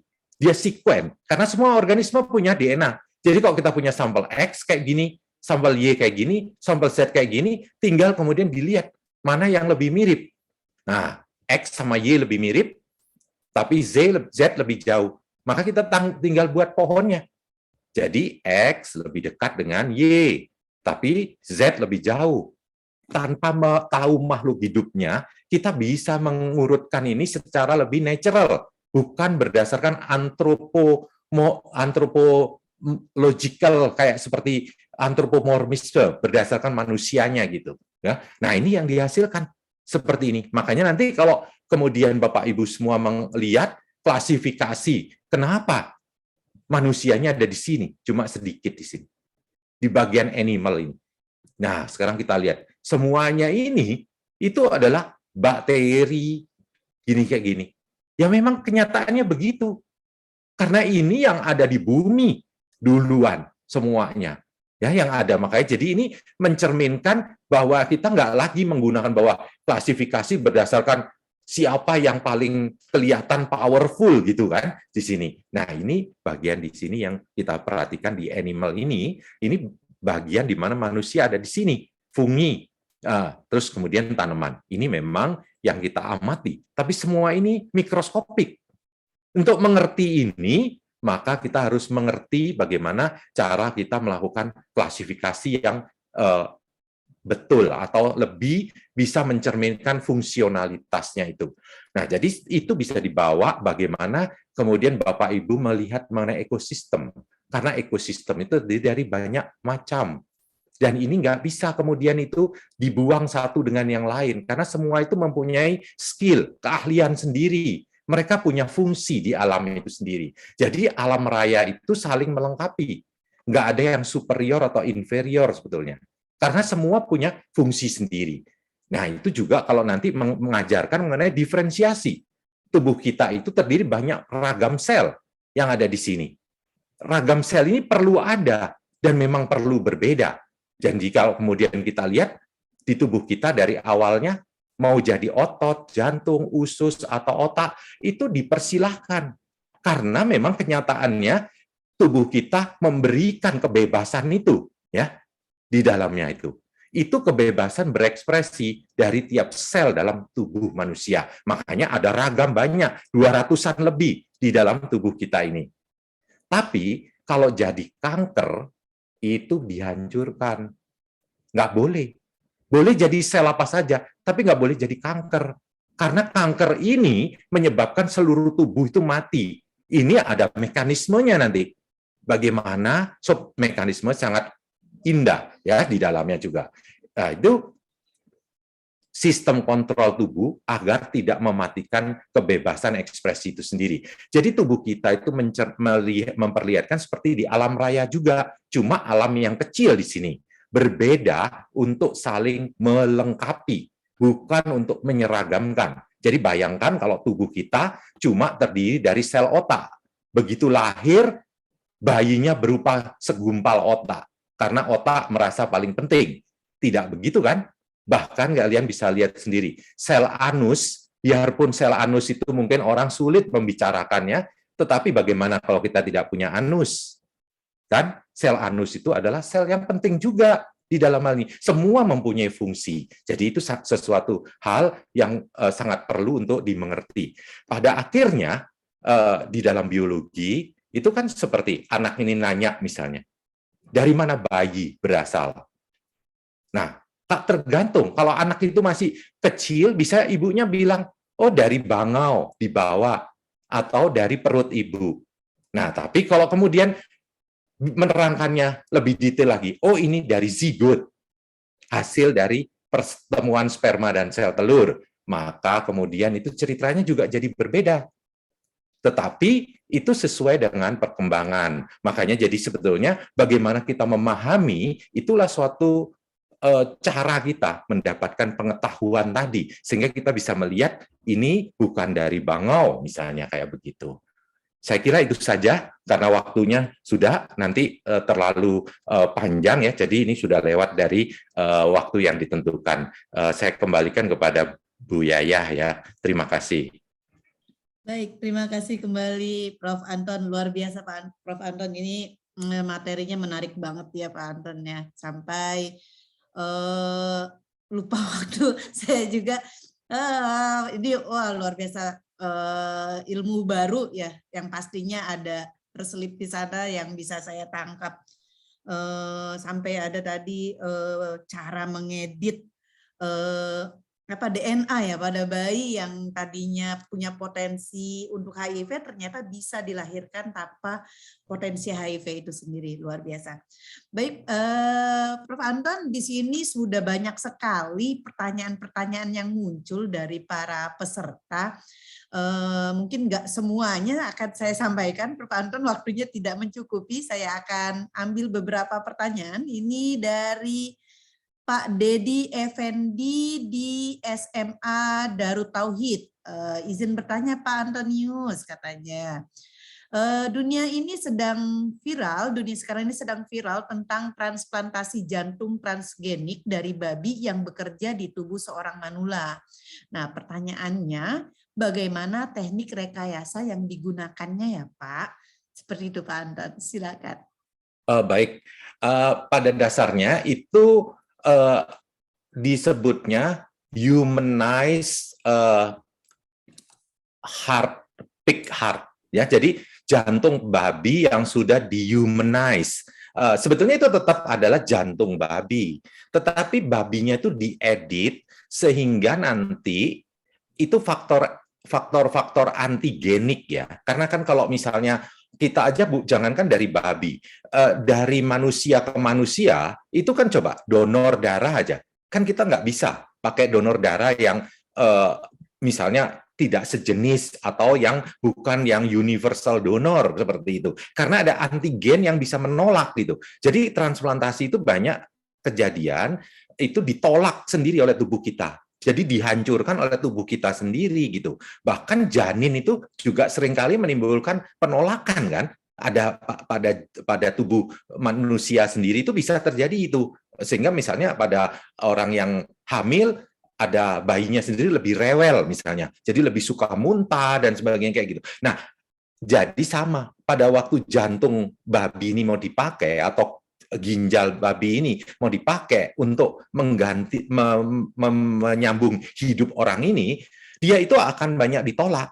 Nah, makanya supaya nggak banyak ditolak, maka antigen yang menyebabkan penolakan itu dibuang gitu.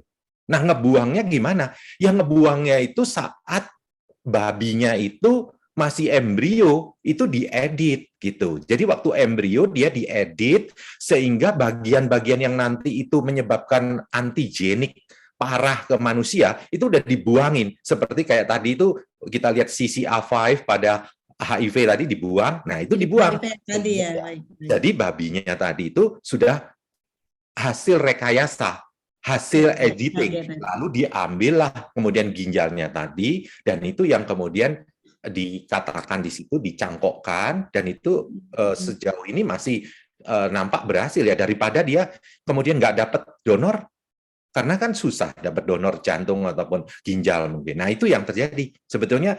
Itu humanized kidney, pig kidney atau pig heart gitu. Jadi yang sudah dibuat lebih bisa diterima gitu loh sama manusia.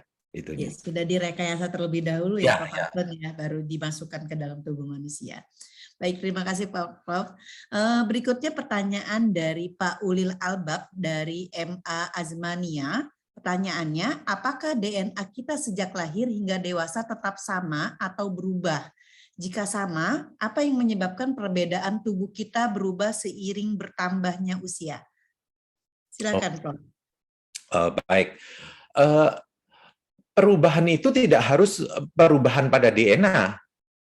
Ya, jadi perubahan ekspresi itu tidak harus pada perubahan pada DNA ya. Memang ini nanti penuaan itu bisa ada hubungan. Tapi seperti misalnya gini, kita bahagia sama kita lagi sedih misalnya. Itu ekspresi kita kan berbeda. DNA kita kan nggak berbeda, tapi DNA-nya tetap sama. Kita nangis misalnya. Keluarkan jelas kita keluar air mata.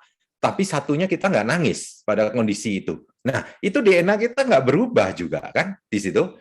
Tapi ekspresinya berbeda. Itu sama seperti DNA yang membuat darah menghasilkan hemoglobin. Tetapi kulit kita tidak menghasilkan hemoglobin loh. Meskipun sel kulit kita DNA-nya sama kan dengan DNA pada darah. Tapi kenapa kulit kita tidak merah di situ? Karena kulit kita tidak mengekspresikan hemoglobin. Macam begitu. Nah, sekarang pada proses penuaan, sebetulnya lebih banyak bukan karena DNA-nya berubah. DNA itu memang bisa berubah, yaitu misalnya ada perubahan 1-2 pada DNA, itu seringkali direparasi oleh tubuh kita. Karena apalagi kalau itu berubahnya jadi kanker, itu tubuh kita nggak mau, direparasi. Kalau sampai jadi kanker pun baru diserang oleh killer cell, dimatikan.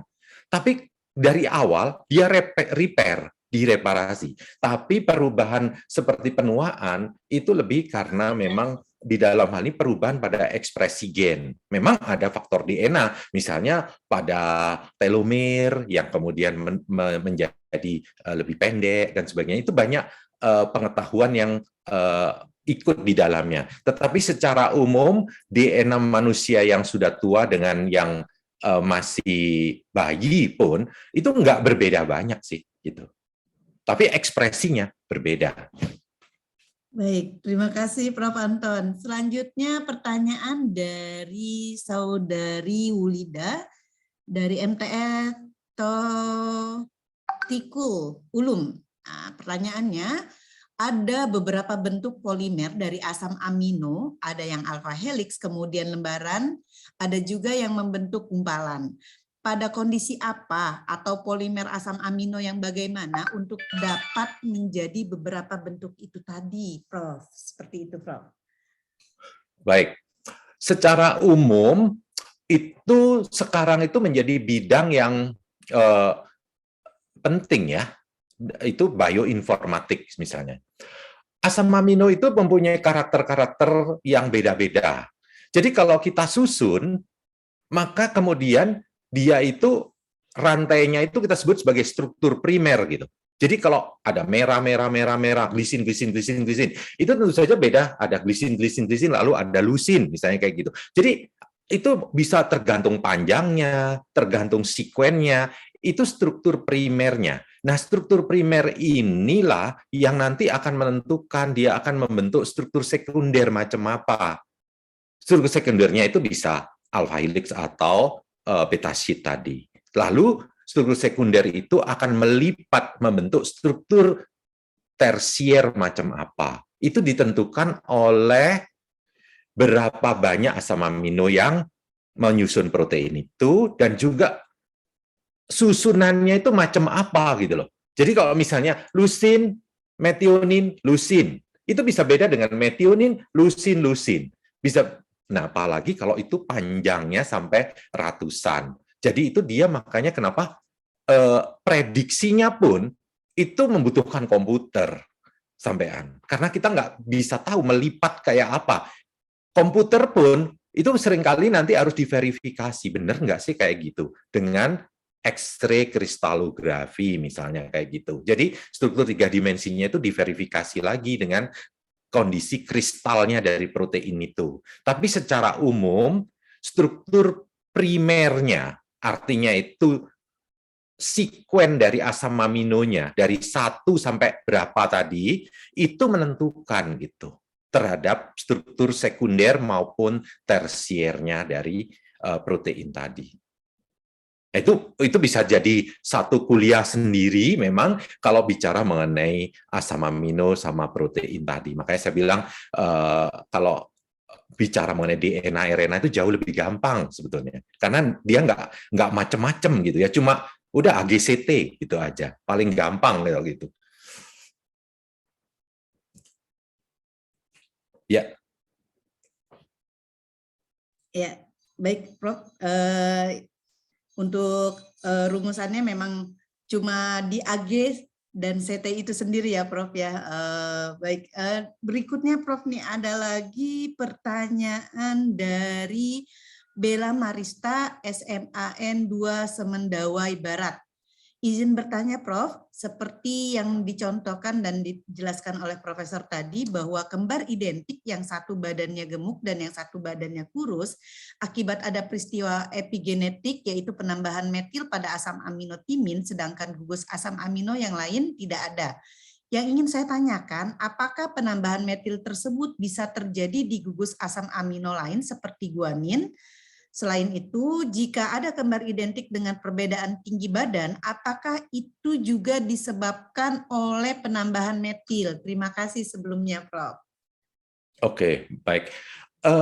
Ini tuh bukan pada asam amino ya, jadi pada nukleotida. Karena ini kan pada DNA, bukan pada protein. Jadi DNA tadi itu kan ada AGCT sebetulnya. AGCT urutannya itu tadi nanti bisa jadi asam amino sebetulnya dia. Cuma apakah DNA itu akan ditranskrip jadi RNA atau tidak, itu seringkali ditentukan oleh status metilasinya. Jadi kan DNA itu harus ditranskrip supaya bisa jadi protein. Nah, seringkali sel itu bisa kemudian mengontrol dengan cara DNA ini saya kasih tanda nih, metil misalnya. Kalau saya ada metilnya, itu berarti jangan ditranskrip gitu. Jadi transkripnya sedikit gitu ya, yang kayak gini. Nah, ini bisa macam-macam efeknya gitu. Jadi akhirnya proteinnya nggak ada, karena nggak ditranskrip, proteinnya nggak ada. Tapi kalau nggak ada metilnya misalnya, dia ditranskrip, karena ditranskrip proteinnya ada kayak gitu. Makanya itu tadi sebetulnya ada tidaknya metil tadi bisa menjadi kayak on off, kayak kalau misalnya kita saklar itu lampunya dinyalain atau tidak kan, lampunya tetap ada tapi bisa nyala atau tidak tergantung dari saklarnya kita buat on atau off. Nah, on off-nya itu bisa ditentukan oleh ada tidaknya metil di situ. Nah, tentu saja metil ini ada kaitannya juga dengan makanan, seperti contohnya misalnya royal jelly itu adalah salah satu komponen makanan yang banyak mengandung sumber donor gugus metil gitu. Nah, itu yang menyebabkan mungkin perubahan kenapa larva yang makan royal jelly itu akhirnya bisa jadi ratu lebah, tapi bukan jadi lebah pekerja seperti itu. Makanya terus pada manusia juga ada hal-hal yang berhubungan dengan itu. Misalnya pada manusia ada asam folat misalnya. Asam folat itu sendiri bisa ditambahkan pada konteks tertentu karena defisiensi itu misalnya bisa menyebabkan perubahan pada ekspresi gen, mungkin berpengaruh pada bayi dan sebagainya. Itu banyak aspek di dalamnya. Jadi memang di dalam konteks ini epigenetik tadi yang kemudian berhubungan dengan kegemukan atau tidak, bisa aja seperti itu memang. Tapi kegemukan bisa juga disebabkan oleh genetik ya. Nah, yang ini itu kalau udah genetik itu rada sulit disembuhkan yang ini. Jadi kalau dia disebabkan karena memang keturunan, DNA-nya udah gitu, ya itu nggak bisa apa-apa. Tapi kalau itu karena epigenetik, itu mungkin masih bisa dilakukan dengan perubahan tadi, misalnya perubahan pola makan, seperti itu. Karena itu faktornya epigenetik. Jadi kalau kan tadi saya bilang manusia itu sebetulnya akhirnya terbentuk dari genetik sama lingkungannya. Ada faktor lingkungan yang bisa mempengaruhi juga di situ. Tapi tentu saja nggak semua ya. Seperti contohnya mungkin bentuk hidung. Itu lebih banyak disebabkan oleh genetik daripada epigenetik.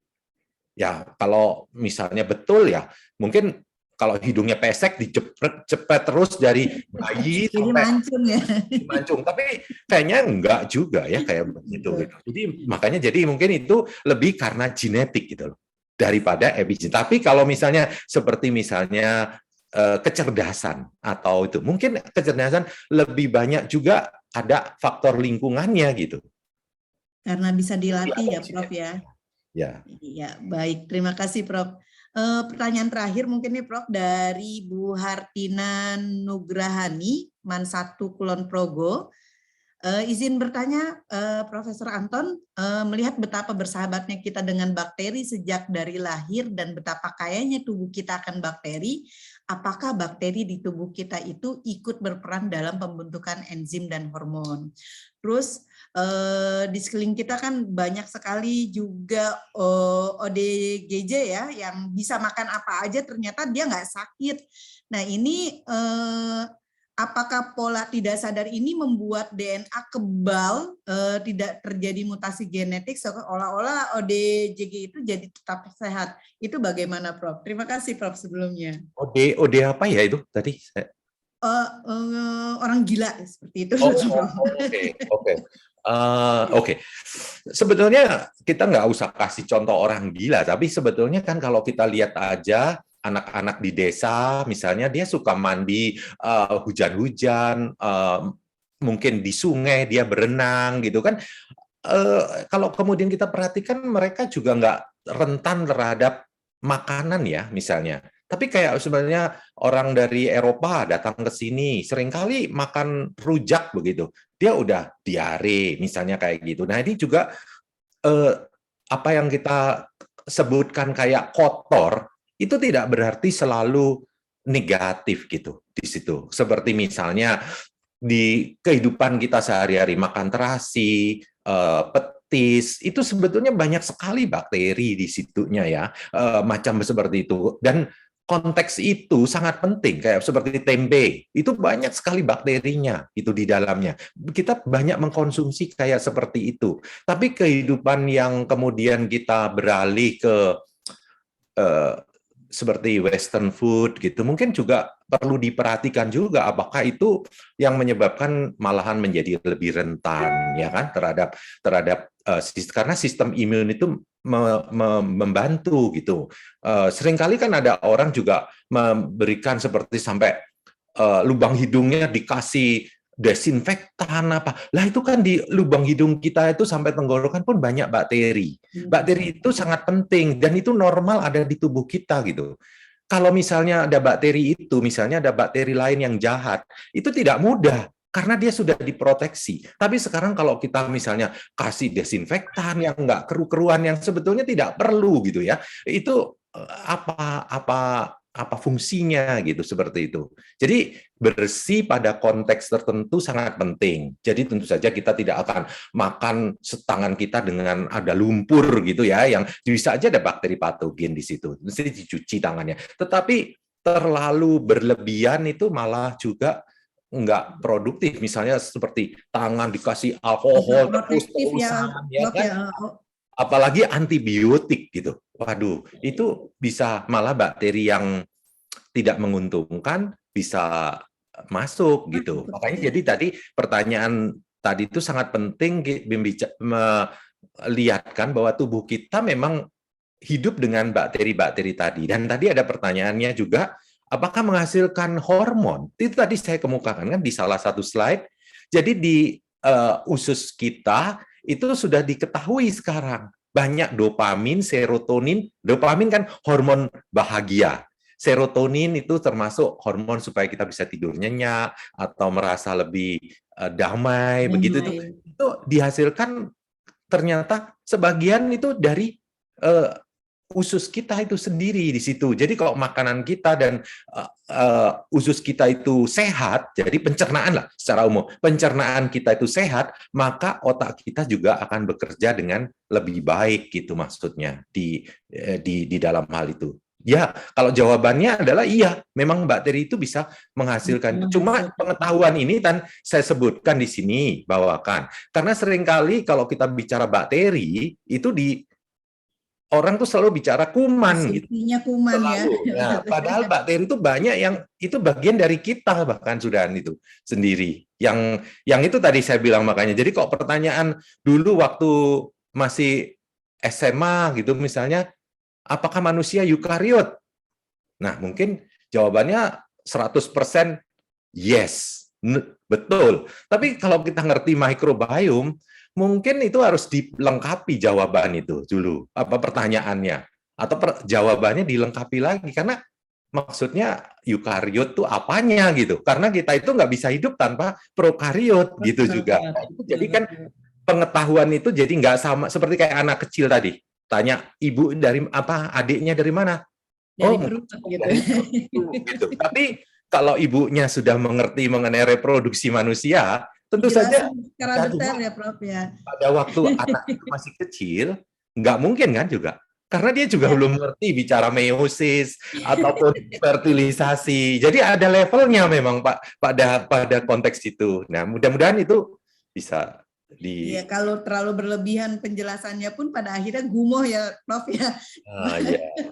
Tidak tepat pada prosesnya seperti itu. Baik. Memang kebersihan itu yang pasti penting ya Prof. Memang selama ini di masyarakat yang beredar bahwa yang namanya bakteri ya bakal ngerugiin gitu, sehingga pada awal-awal terjadi pandemi COVID itu sendiri itu banyak sekali orang-orang melakukan proteksi dirinya sangat over. Setiap menit dia mencuci tangannya, setiap menit dia menggosokkan hand sanitizer ke tangannya, sampai pada akhirnya ada timbul iritasi dan sebagainya. Ternyata pada akhirnya malah menimbulkan efek negatif juga ya Prof. Oke, baik ya, Profesor, terima kasih. Masker. Iya. Malah lupa yang lebih penting misalnya malah. Baik Prof. Ya, ini Masya Allah Prof, ini sudah lewat banyak sekali tapi luar biasa Prof. Terima kasih banyak atas pemaparannya yang luar biasa. Ini kebermanfaatannya juga sangat luar biasa. Sebenarnya masih banyak pertanyaan-pertanyaan yang ingin disampaikan oleh para audiens atau bahkan saya sendiri sebenarnya pengen nanya.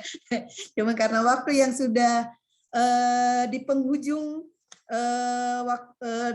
penghujung penghabisan waktu ini Prof, kita sudahi saja untuk pemaparan dan diskusi pada webinar hari ini. Terima kasih banyak Profesor Anton atas kesediaannya dan kehadirannya untuk pemaparan materi pada hari ini. Baik para hadirin peserta webinar yang luar biasa, acara selanjutnya yaitu acara terakhir pembacaan doa yang akan dilantunkan oleh Al-Ustadz Bapak Dr. Andes Haji Amir Qodir MSI dari MAN 11 Jakarta. Kepadanya disilahkan.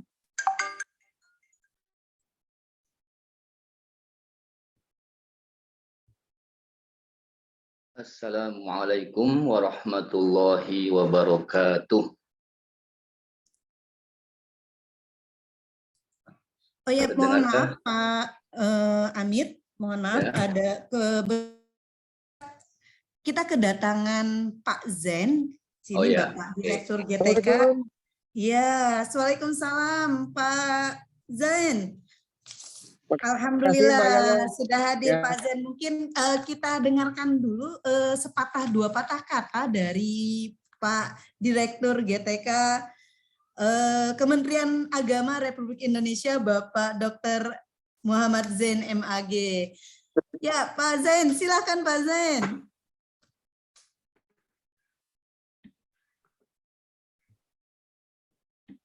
Assalamualaikum warahmatullahi wabarakatuh. Guru biologi se-Indonesia yang saya muliakan, yang sangat terpelajar, Profesor Dr. Antonius Suwanto tadi yang memberikan enlightenment pencerahan kepada kita, Pak Prof, karena manusia ini sangat dekat dengan bakteri dan mikroba dan seterusnya, banyak sekali ilmu yang era sekarang. Teman-teman sekalian, di sini ada juga Mbak Tinia, Ketua Forum Guru Biologi dan IPA se-Indonesia, dan beliau juga tim instruktur nasional Kementerian Agama. Terima kasih semuanya. Saudari moderator Mbak Yaya Zakia.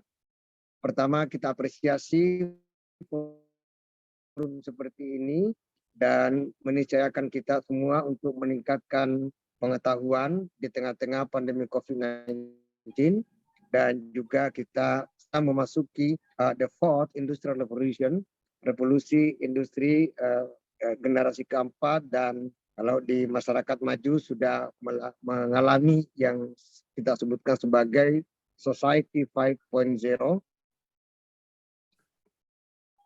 masyarakat 5.0. Oleh itu tentu diskusi yang seperti ini saling memberi pengetahuan, best practices tentu sangat penting buat kita, apalagi kalau kita melihat Mas Nadiem Makarim sebelum prototip yang di situ Merdeka Belajar, baik siswanya maupun guru-gurunya. Tentu guru yang independen, guru yang bisa memberikan pengetahuan yang otentik kepada siswa-siswi kita adalah guru-guru yang scholar, well educated. Mereka sangat terpelajar, dan hari ini baru saja kita mendengarkan pencerahan yang luar biasa dari Profesor Antonius Suwanto, dan saya juga menikmati Prof, dan kita menambah pengetahuan dari beliau. Yang kedua, bahwa sekarang kita mengalami revolution itu, ya kita mengalami VUCA, ya, salah satunya VUCA ada complexity, kemudian ada ambiguity dan sebagainya. Karena persoalan kita kompleks, maka ilmu-ilmu yang kita kembangkan hari ini di madrasah dan di sekolah-sekolah adalah ilmu yang multidisipliner. Jadi seorang anak umpamanya, ya karena kurikulum yang kita bangun hari ini, kalau umpamanya ada anak yang tertarik kepada ekonomi, dia juga bisa mengambil pelajaran agama, ataupun sebaliknya anak-anak agama bisa belajar tentang biologi. Jadi saya beri contoh tes DNA dalam persoalan fikih mawaris penting dari kita, terutama terhadap anak-anak yang lahir di luar nikah umpamanya, ya, untuk menentukan siapa ayahnya. Tentu kita membutuhkan kemajuan teknologi, tes DNA itu sangat penting. Dan sekarang saya kira Mahkamah Konstitusi sudah memutuskan bahwa kalau sudah terbukti secara teknologi, secara DNA, tes DNA adalah ayahnya, maka ayahnya memiliki kewajiban untuk mengongkosi, membiayai anak-anaknya itu. Ini artinya bahwa pelajaran agama atau hukum-hukum agama, hukum syariah, tidak berjalan sendiri, tetapi sangat kuat ketika itu ditopang oleh kemajuan teknologi, baik sebagaimana tadi disampaikan oleh Profesor Suwanto sekalian yang perlu saya sampaikan di forum yang mulia ini.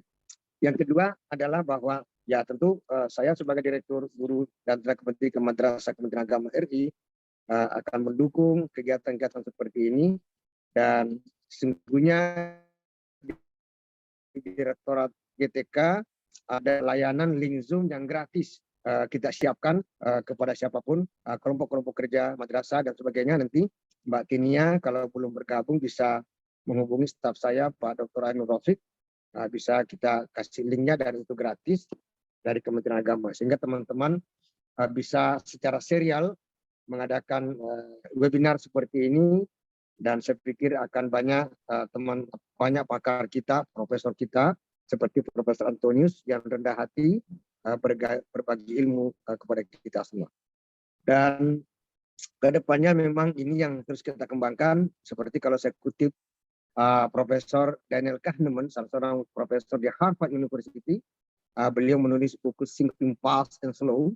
Di situ beliau sudah menggabungkan antara ilmu ekonomi dengan psikologi, bahwa orang kalau sudah mau meningkat jabatannya di sebuah perusahaan itu bukan hanya kemampuan spesialisasi keilmuannya yang penting, tetapi juga harus menggandeng keilmuan yang berbeda seperti psikologi. Tadi Prof. Anton sangat luar biasa bagaimana biopsikologi itu dikembangkan, bahwa ternyata orang yang sering asam lambungnya kambuh itu bisa berdampak kepada cara berpikirnya dia. Jadi kita tidak boleh main-main dengan mikroba, tapi itu harus kita mengetahui itu bahwa ternyata kecerdasan itu bisa sangat berdampak dari kesehatan seseorang. Dan saya pikir di kalangan kita kan selalu ada di pondok pesantren dulu kita belajar salim, salim. Itu biasanya pada tubuh yang sehat. Jadi saya pikir penting sekali, terutama pada saat anak-anak pertumbuhannya, biasanya harus di Masehat 4 sempurna, susu itu penting sekali bagi pertumbuhan otak dan sebagainya. Ini wilayahnya Profesor Antonius sungguhnya. Saya sangat senang, saya apresiasi Mbak Tinia dan kawan-kawan seluruh Indonesia. Saya ingat hadis Nabi yang berbunyi, "Khudhil hikmata min ayyi wa'in kharajat." Bahwa ambillah hikmah itu, ambillah ilmu pengetahuan dari manapun datangnya. Jadi kita tentu siapapun dia, profesor dari manapun, ilmuwan dari manapun, kita harus rendah hati untuk terus belajar dan belajar. Saya pikir ini beberapa catatan saya, dan selamat menikmati ilmu pengetahuan, dan mudah-mudahan webinar berikutnya akan mengangkat tema-tema yang sangat kita butuhkan, terutama terkait dengan karena sekarang ini masih banyak orang yang terpelajar sekalipun yang menganggap Omicron atau ya COVID sebelumnya masih dianggap sesuatu yang konspirasi, dan setengah percaya terhadap vaksinasi itu. Padahal vaksin itu sangat penting untuk melindungi tubuh kita dari berbagai bakteri, virus dan sebagainya. Demikian, Assalamualaikum. Waalaikumsalam warahmatullahi wabarakatuh. Baik, terima kasih Pak Zen atas sambutannya. Berikutnya lanjut pembacaan doa yang akan dibacakan oleh Al-Ustadz Bapak Dr. Andes Haji Amir Qodir MSI dari MAN 11 Jakarta. Kepadanya dipersilahkan. Bismillahirrahmanirrahim. Suara saya terdengar ya? Terdengar. Assalamualaikum warahmatullahi wabarakatuh. Waalaikumsalam warahmatullahi wabarakatuh. Alhamdulillahi rabbil alamin wa bihi nasta'in ala umurid dunya waddin, wassalatu wassalamu ala asyrafil anbiya'i wal mursalin Sayyidina Muhammadin wa ala alihi wa ashabihi ajma'in, amma ba'du. Hadirin peserta webinar nasional pendalaman biologi 2022 yang dimuliakan Allah, yang berbahagia. Semoga semuanya sehat afiat, Amin apa? Panjang umur, murah Amin. rezeki. Amin. Marilah kita berdoa dengan khusyuk, tawadhu, menurut keyakinan kita masing-masing. Nah, izinkan saya pribadi akan memandu secara agama Islam. Marilah kita bersama-sama menundukkan hati, memohonkan ampun, seraya mengharap agar doa kita dikabulkan oleh Allah Subhanahu wa Ta'ala. Amin. Astaghfirullahalazim, astaghfirullahalazim, astaghfirullahalazim. Bismillahirrahmanirrahim. Alhamdulillahi rabbil alamin. Hamdan yuafi ni'amahu wa yukafi'u mazidah. Ya Rabbana lakal hamdu wa lakal syukru kama yanbaghi li jalali wajhikal karim wa li azimi sultanik. Allahumma sholli ala sayyidina Muhammadin wa ala ali sayyidina Muhammad salatan tunajjina biha min jami'il ahwali wal afat wa taqdilana biha jami'al hajat wa tutahhiruna biha min jami'is sayiat wa tarfa'una biha 'indaka 'ala darajat wa tuballighuna biha aqsal ghayat min jami'il khairat fil hayati wa ba'dal mamat. Innaka antas sami'un qaribun mujibud da'awat wa ya qadiyal hajat ya rabbal alamin. Amin. Ya Allah, ya Rahman, ya Rahim. Saat ini kami berkumpul dalam rangka acara webinar nasional pendalaman biologi 2022 yang diselenggarakan oleh MGMP Biologi se-Indonesia bekerjasama dengan IPB. Kami memohon kiranya acara ini selalu berada dalam ridho-Mu, ya Allah. Amin. Ya Allah, ya Tuhan yang Maha Mengetahui, limpahkanlah kepada kami semua kekuatan dan kesabaran, kemudahan dan keikhlasan, serta kecerdasan dan kearifan selama mengikuti webinar ini. Berilah kami ilmu yang bermanfaat, kefahaman yang luas, dan amalan yang Engkau terima selama kami mengikuti webinar ini dan seterusnya. Dan berilah kami kemampuan untuk dapat melaksanakannya di tempat tugas kami sebagai ilmu pengetahuan. Ya Allah yang Maha Bijaksana, berikan kepada kami iman yang kokoh, Amin. akhlak yang mulia. Amin. Jadikan kami orang yang beriman dan bertakwa kepadamu, serta pandai mensyukuri segala nikmat-nikmat-Mu. Ya Allah, hanya kepadamu-lah kami berbakti dan hanya kepadamu-lah kami mohon pertolongan. Kabulkanlah doa-doa kami. Engkau Maha mendengar, Engkau Maha mengampun. Rabbana zulamna anfusana wa illam taghfir lana wa tarhamna lanakunanna minal khasirin. Rabbana atina fid dunya hasanah wa fil akhirati hasanah wa qina azabannar. Subhana rabbika rabbil izzati amma yasifun wa salamun alal mursalin walhamdulillahi rabbil alamin. Assalamualaikum warahmatullahi wabarakatuh. Waalaikumsalam warahmatullahi wabarakatuh. Amin, amin ya robbal alamin. Para hadirin yang berbahagia, setelah selesai sudah acara kita pada hari ini, semoga membawa kebermanfaatan yang luar biasa.